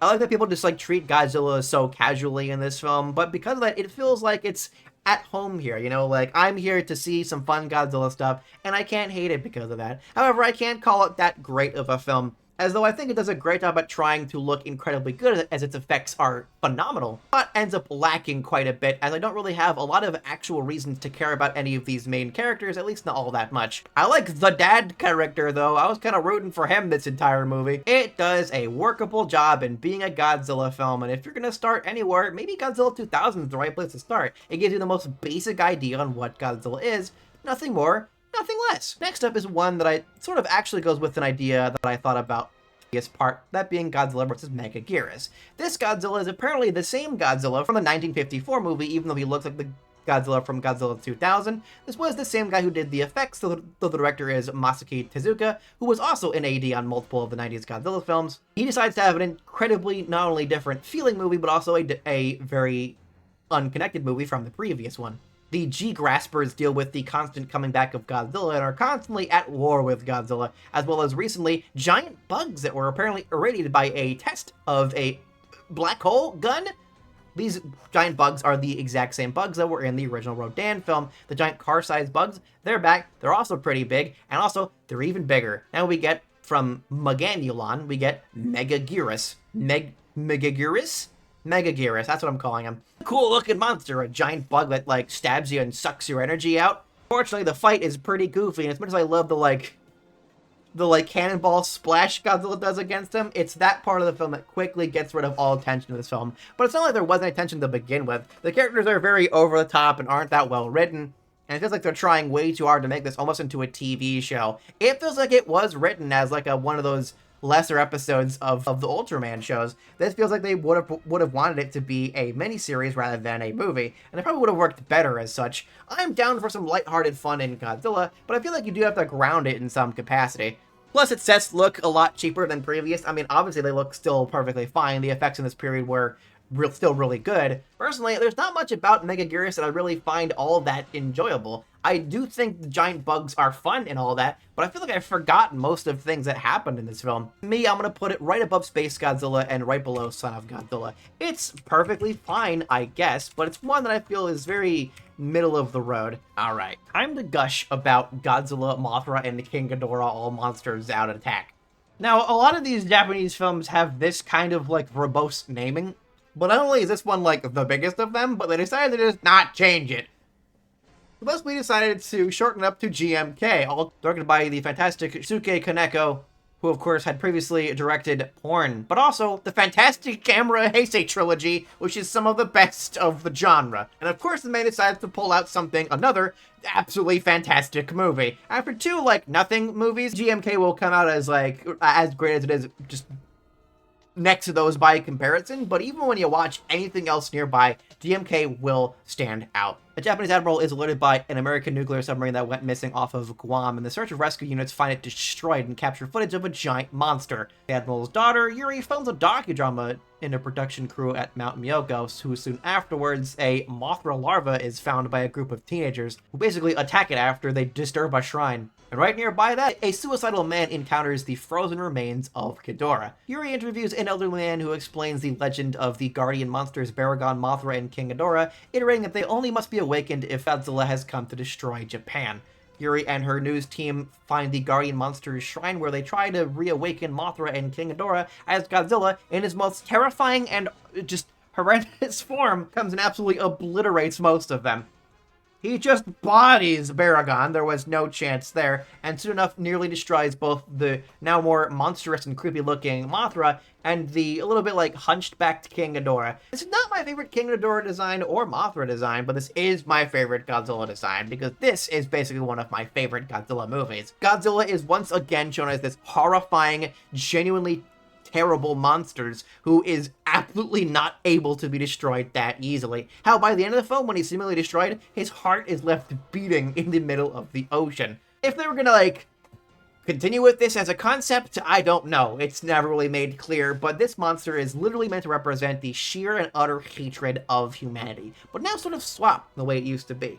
It goes into this really cool mythical aspect of, like, guardians of the world, of them trying to keep nature in check, as ultimately Godzilla, this destructive demon of pure hatred, wants to destroy everything around it in order to make sure people remember where they came from. Godzilla is specifically, more so than ever, an antagonist that wants to destroy. He hates humanity, and that is the Godzilla in GMK. Godzilla isn't just some force of nature that has come from humanity, it is this absolutely terrifying being that wants to shut down everything that humanity has built up throughout all of the years. It feels like it doesn't deserve them, and it's this absolutely horrifying prospect of this nearly like cosmic horror of we have no way to stop against these things. Hopefully these mystical creatures can. GMK's Godzilla is one of my favorite Godzillas just due to the fact that he brings it back to being this horrifying monster. This is the Godzilla I want to see. I want to see Godzilla genuinely do some damage and have like an actual point to what it's doing.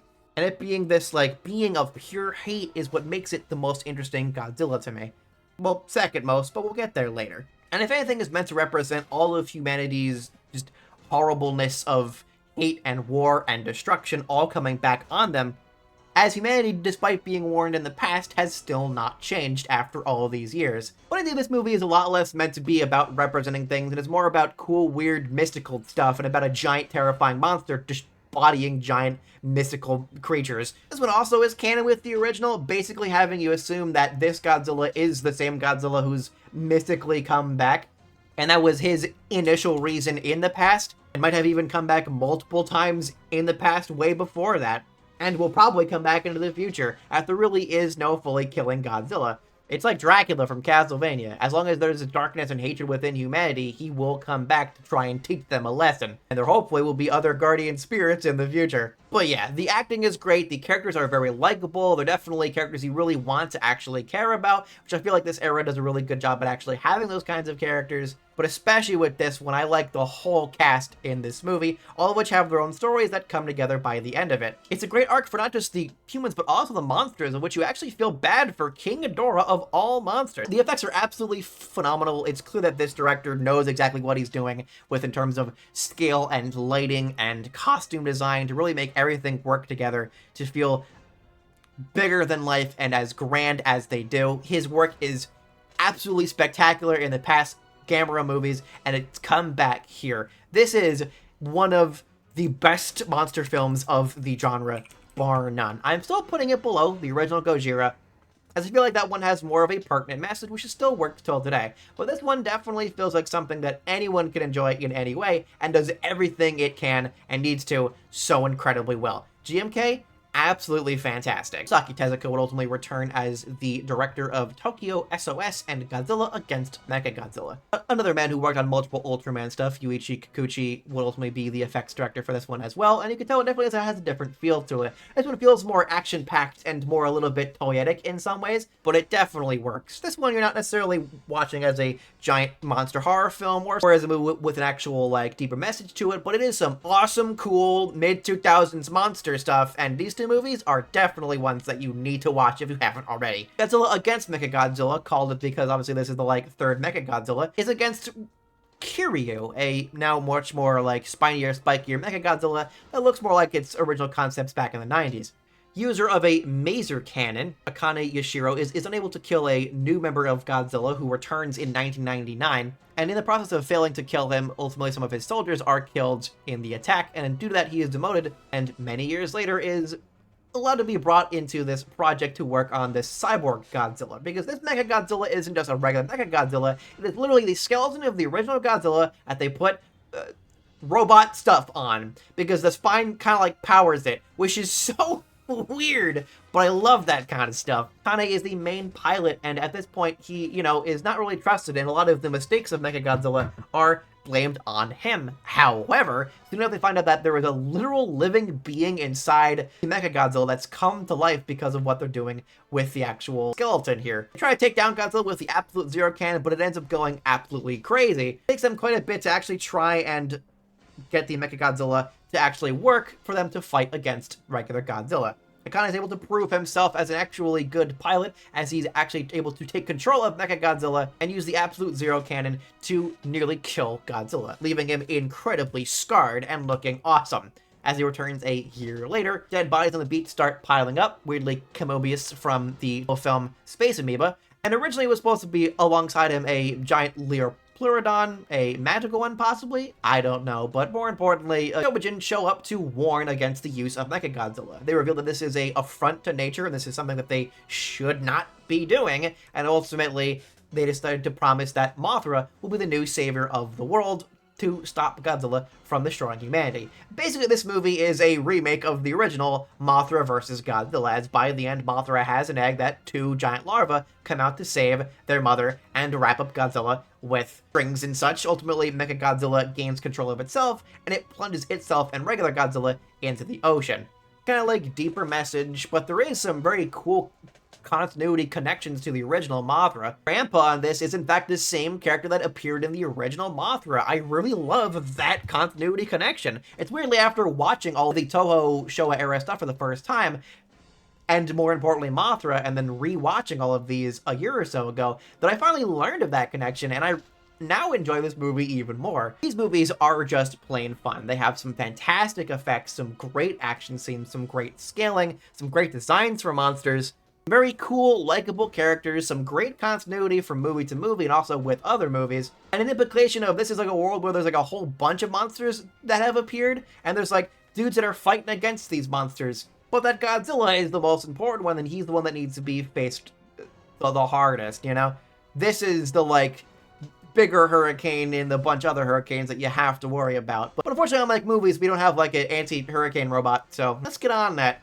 These movies are just an incredibly fun time. If you haven't already watched Against Mechagodzilla and Tokyo SOS, you have to. They are incredibly awesome in every way, and are a fun time. If I had to show anyone any Godzilla, there's a few of them I would pick, and these two together would definitely be that. It's kind of like a Kill Bill thing. If I wouldn't show one over the other, I wouldn't show Tokyo SOS unless they've already seen Mechagodzilla, and I probably wouldn't just show Against Mechagodzilla without immediately going into Tokyo SOS. As that like open of an ending that it feels like it's not like finished, and when you get to SOS, you're like, ah, there it is. They're definitely going really high on the list. Of course, maybe the reason I really enjoy this is because, you know, Mothra's in them, so there you go. The end of the Millennium Period ends with Godzilla Final Wars. Deciding to sort of set it all down, they basically do another all monsters attack. Or sorry, destroy all monsters. See how really annoying that like naming is of those two? It's really stupid. I just wanted to dig on that movie again. But anyway, they bring a whole bunch of monsters back together, a whole bunch of new costumes. Weirdly, they don't use some of the older costumes that they literally just made for some of these guys. Like Baragon isn't in this, even though they literally have that costume ready, but okay. They keep the Mothra costume, so it's not like it's a continuity thing, but whatever. It's like I said, the more monsters doesn't mean the better of the movie, and that's really the case for Final Wars, because the real reason you're watching this is for Godzilla to kick ass, right? And he sure does. There's one after another, some great fun monster scenes, but that doesn't make that for a deep of a movie. Godzilla Final Wars' plot is ultimately about these weird, crazy monster fighting guys that apparently have been fighting monsters for like decades now, because apparently a bunch of the like classic Toho stuff is canon, but like different versions of some of the events of Godzilla have happened since.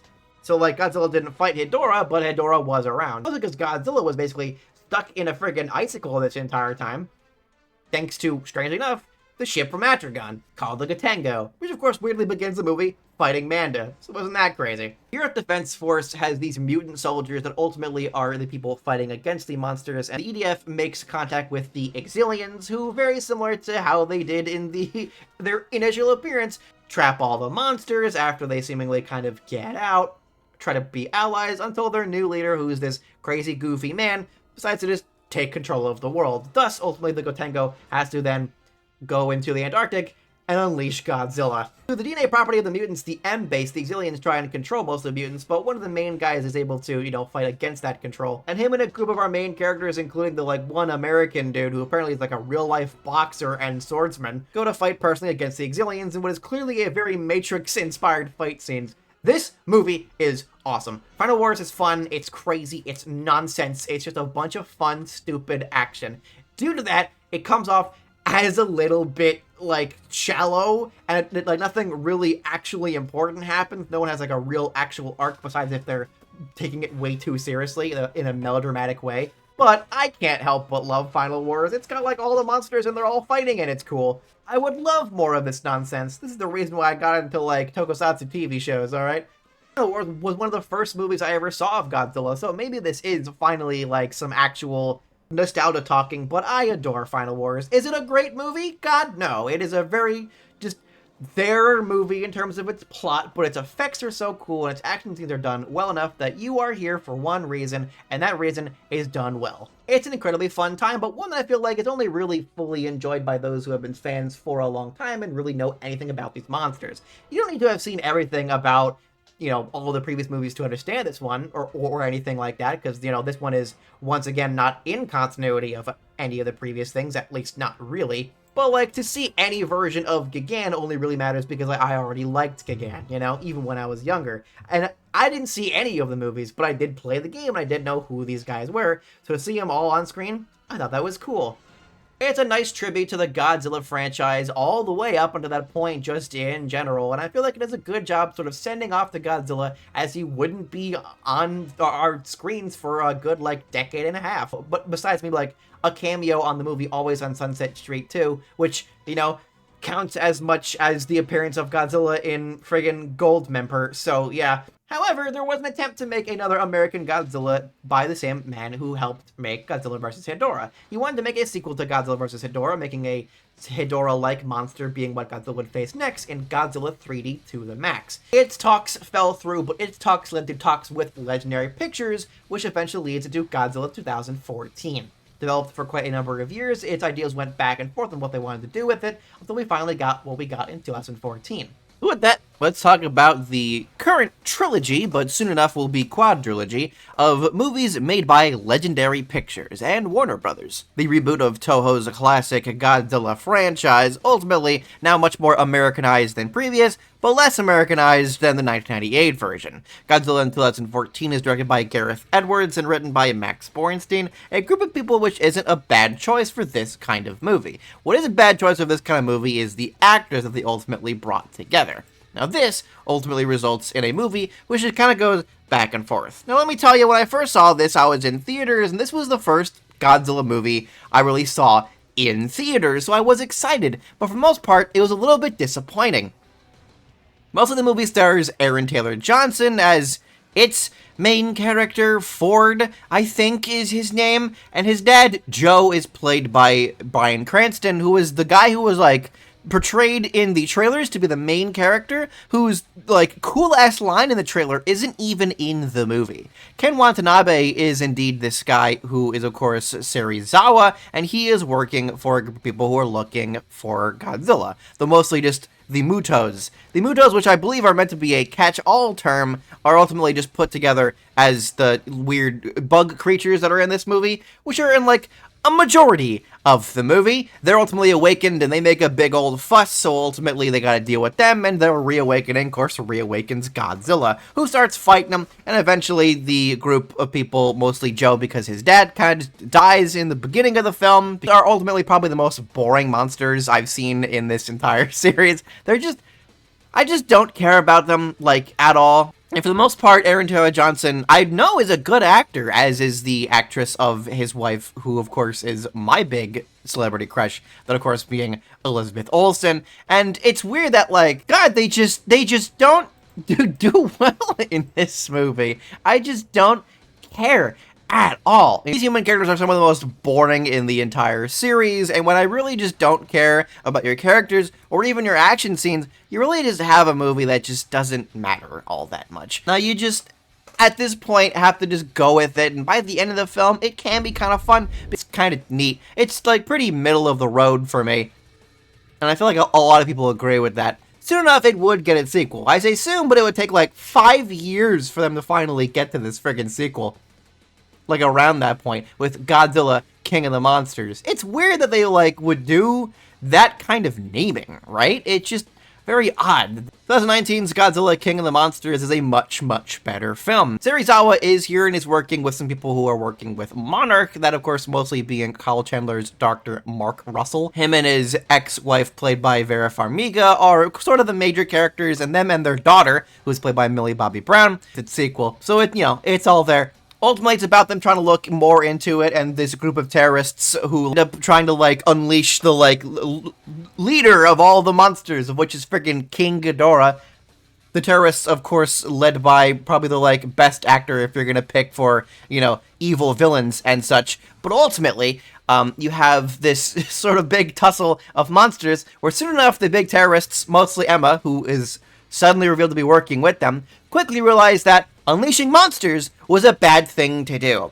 Now, the human stuff is ultimately much more interesting than the previous one, but God knows you still do not care. That being said, they are not the worst characters of all time, and they at least do their job. I at least do like Dr. Serizawa, who in the middle of the film actually has to sacrifice himself in order to bring Godzilla back to life. Yeah, Godzilla gets his ass beat by King Ghidorah, which is, pretty cool. I mean, not the Godzilla getting beat part, but the whole fight. King Ghidorah fights Rodan, Mothra fights Rodan, because Mothra's here, by the way, and then King Ghidorah beats up Godzilla, before Godzilla basically has to be reawoken by Serizawa and a nuke in order for Godzilla to, come back to life to be even stronger. He gains some power from Mothra, of course, sacrifices herself to, make the actual main character stronger, which is unfortunate. I kind of want, more Mothra stuff, so I'd be down for a whole, American Mothra movie, but okay, I guess that's fine then.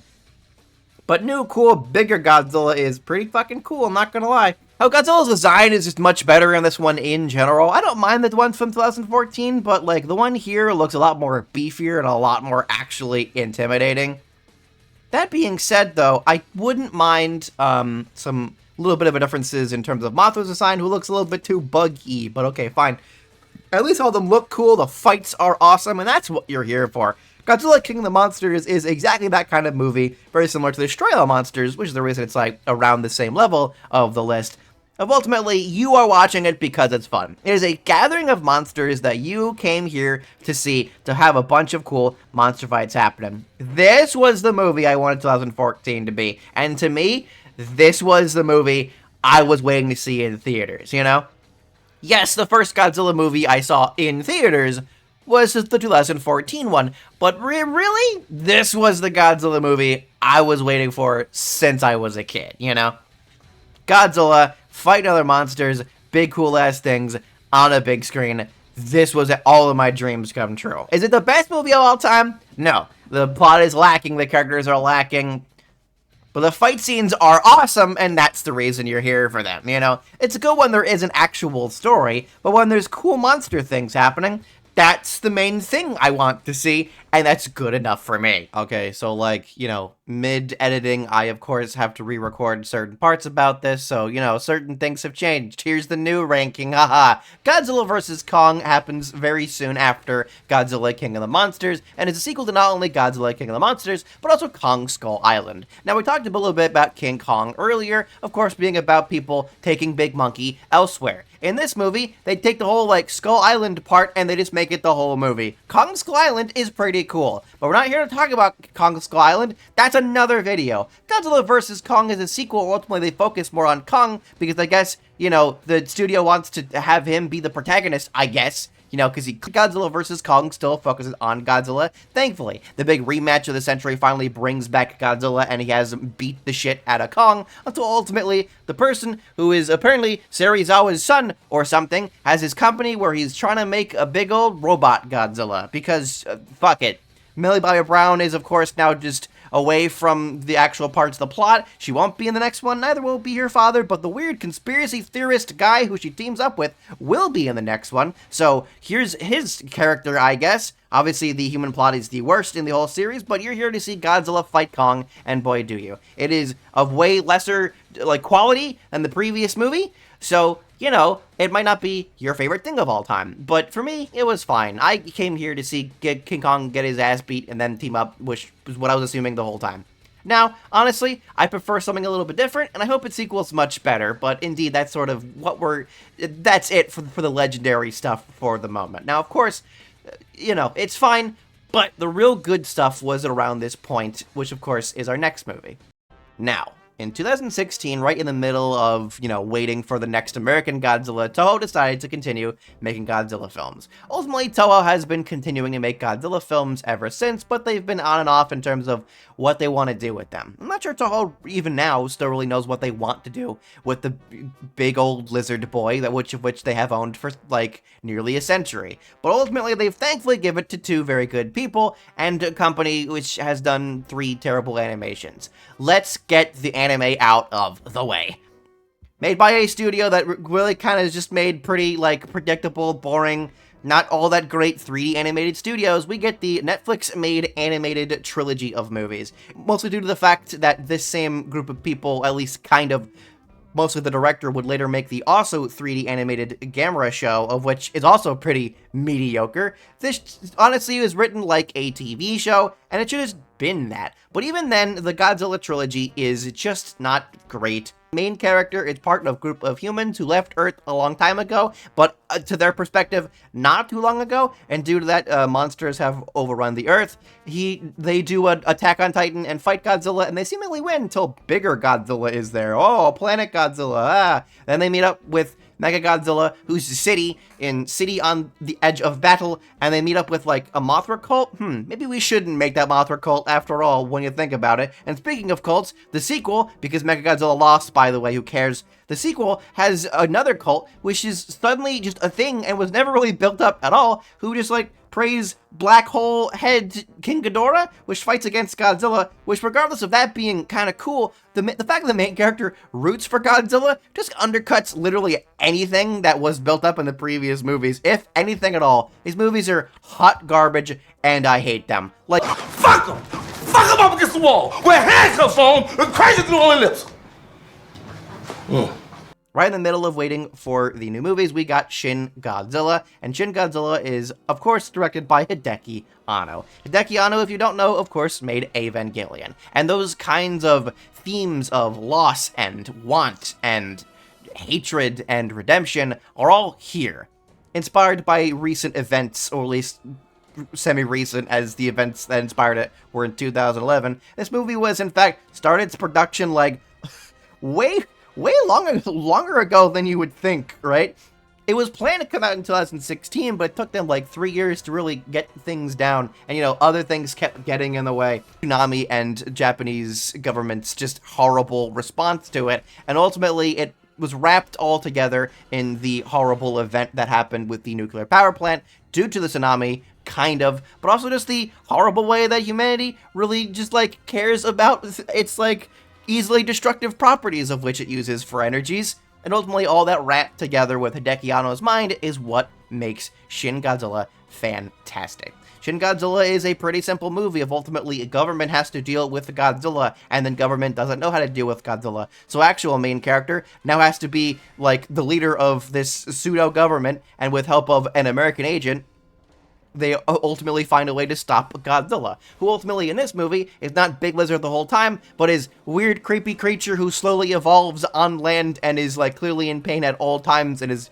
bleeding and stomping into things because it's a constantly changing, hurting beast that just wants to die, but also is, like, forcing itself to live onward until finally it's a giant lizard that shoots out not just lasers, but, like, deathly smoke. Like, good lord, is Shin Godzilla absolutely terrifying. Just as the actual Godzilla itself. Good lord. I mean, when I first saw it, I wasn't sure how I felt about it, but when I saw the movie, holy shit. Is this thing just an absolutely destructive, monstrous god?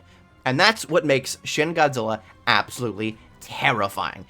Two things. Shin Godzilla himself is a horrifying, unstoppable monster. He can just destroy cities way easier than any Godzilla ever has. If any Godzilla fought against this one, they'd lose. They'd die. This thing is a crazy, cosmic god given flesh, of which it constantly hates that it has. That's what makes Shin Godzilla not just horrifying, but awesome. It is a just great watch the entire time, because not only do you get this, like, great view of how the government works, and it's this absolutely well-written movie that perfectly epitomizes everything that's wrong, and not just the Japanese government, but government itself, and that these constant committees to make a meeting, to make a meeting, to make a meeting, is ultimately why responses go just so poorly, and why people really have lost faith in government, and it just is something that, like, worldwide people can agree with. Now, ultimately, what makes Godzilla even more terrifying is the second thing, which, of course, is that Godzilla is inevitable. What makes Shin Godzilla, the movie, horrifying is that it is a follow-up to the original. Not in terms of continuity. This one, unlike most, has no connection to the original. However, in terms of themes, it is a perfect sequel, a many, many years later return of what made Godzilla terrifying. Is that forces of nature are stuff that we should not mess with, and when we try and mess with it, they will come back on us. And Shin Godzilla is ultimately the answer to the question that Godzilla, the original, was left off with. Does humanity have this potential? Does humanity have this idea of what to do? Can humanity come together and fix things? Questions that were reiterated multiple times, and was hopefully, every time it was asked, it was given the idea of maybe soon, maybe sooner or later. And at this point, no, it is done. At this point, humanity has not listened. The governments have not listened. They were given a warning so many years ago, multiple times over the past few decades, by experts of the environment and nuclear fission, of that things are out there that we shouldn't mess with, and we have to treat our planet properly, and humanity has not listened. Lots of scientists estimate that the end of the world will come, and it is inevitable. And now the only thing we can do, if we actually listen to the people who know what they're doing, instead of letting a whole bunch of unqualified, dumb, old idiots, the world will still end. At this point, we have done enough damage that the world will just come to an end. And all we can do is delay the inevitable. That's what makes Shin Godzilla terrifying. This absolutely horrifying ending image of these human-like figures coming out of the tail, I hope never gets answered. I never want a sequel to Shin Godzilla, because that image is the most horrifying image ever to me. It's not some kind of thing jumping out at you, it's not some kind of giant monster, it's this. It's the subtle image of what is this. And what it is, literally, we don't know, nor should we, because what it is figuratively is the end of the world slowly creeping up on us, on a form we have no idea how we could ever possibly understand or fathom, but we can see it right there. It is going to come, and all we can do is stop the inevitable. That's what makes Shin Godzilla terrifying, and that's what makes Shin Godzilla, regardless of anything, in the future, the absolute best Godzilla film. I can make a whole hour-long thing about Shin Godzilla itself, which is the reason I don't want to go too in depth on why Shin Godzilla is fantastic, but that's the basic idea right there for you. Now, for a little bit of, a happier message, here's the next really great. In what is hopefully the next part of the big Godzilla franchise, we eventually got Godzilla -1 in 2023. It is now the best grossing Godzilla film, because at this point, thankfully, everyone realizes that Godzilla is really cool, and we all want to see his movie. I saw this movie in theaters with my sister, who had never seen any Godzilla film, and while I really want them to watch more of them, they were definitely impressed on everything that was happening there. All due to the fact that Godzilla -1 has the best human story ever. Godzilla -1 is a story told from the human perspective fully, and it finally actually works. Purely from the person's perspective of someone who can't possibly deal with any of this. Someone who has no capacity to even attempt to deal with this massive destructive monster that haunts them time and time again, due to the fact that he actually let the pre-mutated Godzilla go, and it ended up killing the entirety of his group, soon enough becoming an even bigger monster, made him into an even more destructive beast. He's in fact a failed kamikaze pilot who feels bad that he didn't kill himself, and now feels like he has to in order to kill Godzilla. Feeling that though this big committee to try and stop Godzilla tries to make this very interesting plan, he ultimately decides to kind of go off on his own.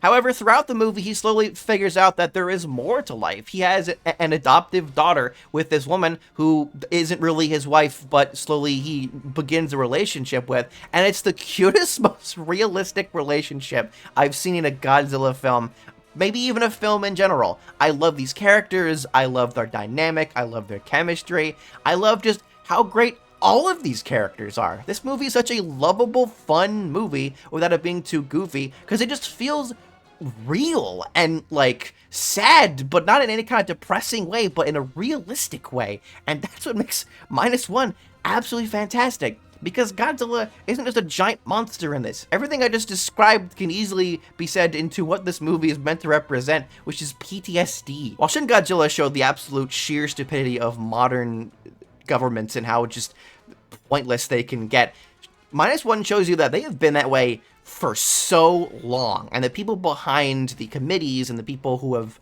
forced the governments and the officials to be a certain way because they believed so much in just outdated rhetoric, that's the reason why the Japanese government and military were the way they were in World War II. It's a whole discussion, but historically, a bunch of dumb assholes were the reason why Japan was the way that it was, and made people believe in things that shortly after the war, where they soon found out that a lot of deaths that they not only were part of or caused or almost were about to be themselves in were all for nothing, were just in vain, and it caused a very big change in the political spectrum of Japan. And that this was a perfect showing of what was happening back in the day. A beautiful recreation of the monstrous feel of PTSD and the sheer just pointlessness of it all, and just how war brings nothing but hatred and death, and that's what Godzilla has always represented. The pointlessness of humanity's sheer hatred and wantless destruction is what Godzilla is. This hateful beast that humanity has to overcome in order to be better and work together to make sure our world doesn't destroy itself because of things that we have caused. Godzilla -1 does this in the best, most subtle way possible, and while I prefer the way Shin Godzilla does it, -1 is just right up there with it. It is as good as the original and Shin Godzilla. It took me a while to fully realize my opinions of this movie, but yes, it just is that. It's fantastic, it's beautiful, it's amazing, Godzilla looks awesome. -1 is just great, dude. I love it. And I cannot wait to see more of this. I hope they can ultimately replicate what makes this great, but then again, even if you just have this kind of looking Godzilla fighting against another bigger Anguirus and you have a modern equivalent of Raids again, fuck it, dude. I just want more Godzilla. Godzilla's a franchise I've just have loved for so long, and I just want to see more of it, even if it's not all that great. I'm excited for Godzilla X Kong, the movie where they probably kiss and smooch, but also for any Godzilla things in the future. Hopefully they'll be great. Hopefully they'll be, like, award-winning. Hopefully they'll be something worth showing to someone who's never seen another Godzilla. Hopefully there'll be a new generation of Godzilla fans who grew up with this, and hopefully we'll look into the older stuff, but more importantly, we'll look to the future Godzilla stuff and really understand what Godzilla is all about. Cool-ass monsters punching other people, and us kind of putting some kind of theme to it, if there is one at all. Of course, once again, here's my Godzilla ranking, which ultimately was never really the full point of this movie. I just wanted to talk about Godzilla, whatever. If you enjoyed this video and enjoyed me talking and rambling about Godzilla, thank you for watching. You can leave any other ideas for movies you want to see me talk about, and all the rankings in the future in the comments. I'd love to hear any ideas for franchises. I like going over franchise and just how they slowly change. That's the point of what we do on this channel. Of course, Happy New Year's for everyone who's watching this. This definitely came out in January, unlike what it was supposed to in December. Thank you for watching. Make sure you subscribe and see anything else, and leave any comments, hopefully aren't mean, down there, and make sure you click the bell for any future updates. I definitely not only make videos, but also stream as much as I can possibly, and try to put any clips from that stuff here as well, so hopefully you enjoy all of that. It's a little bit rambly because we're at the end of the video, but, you know, most importantly, stay good, stay safe, don't be an asshole.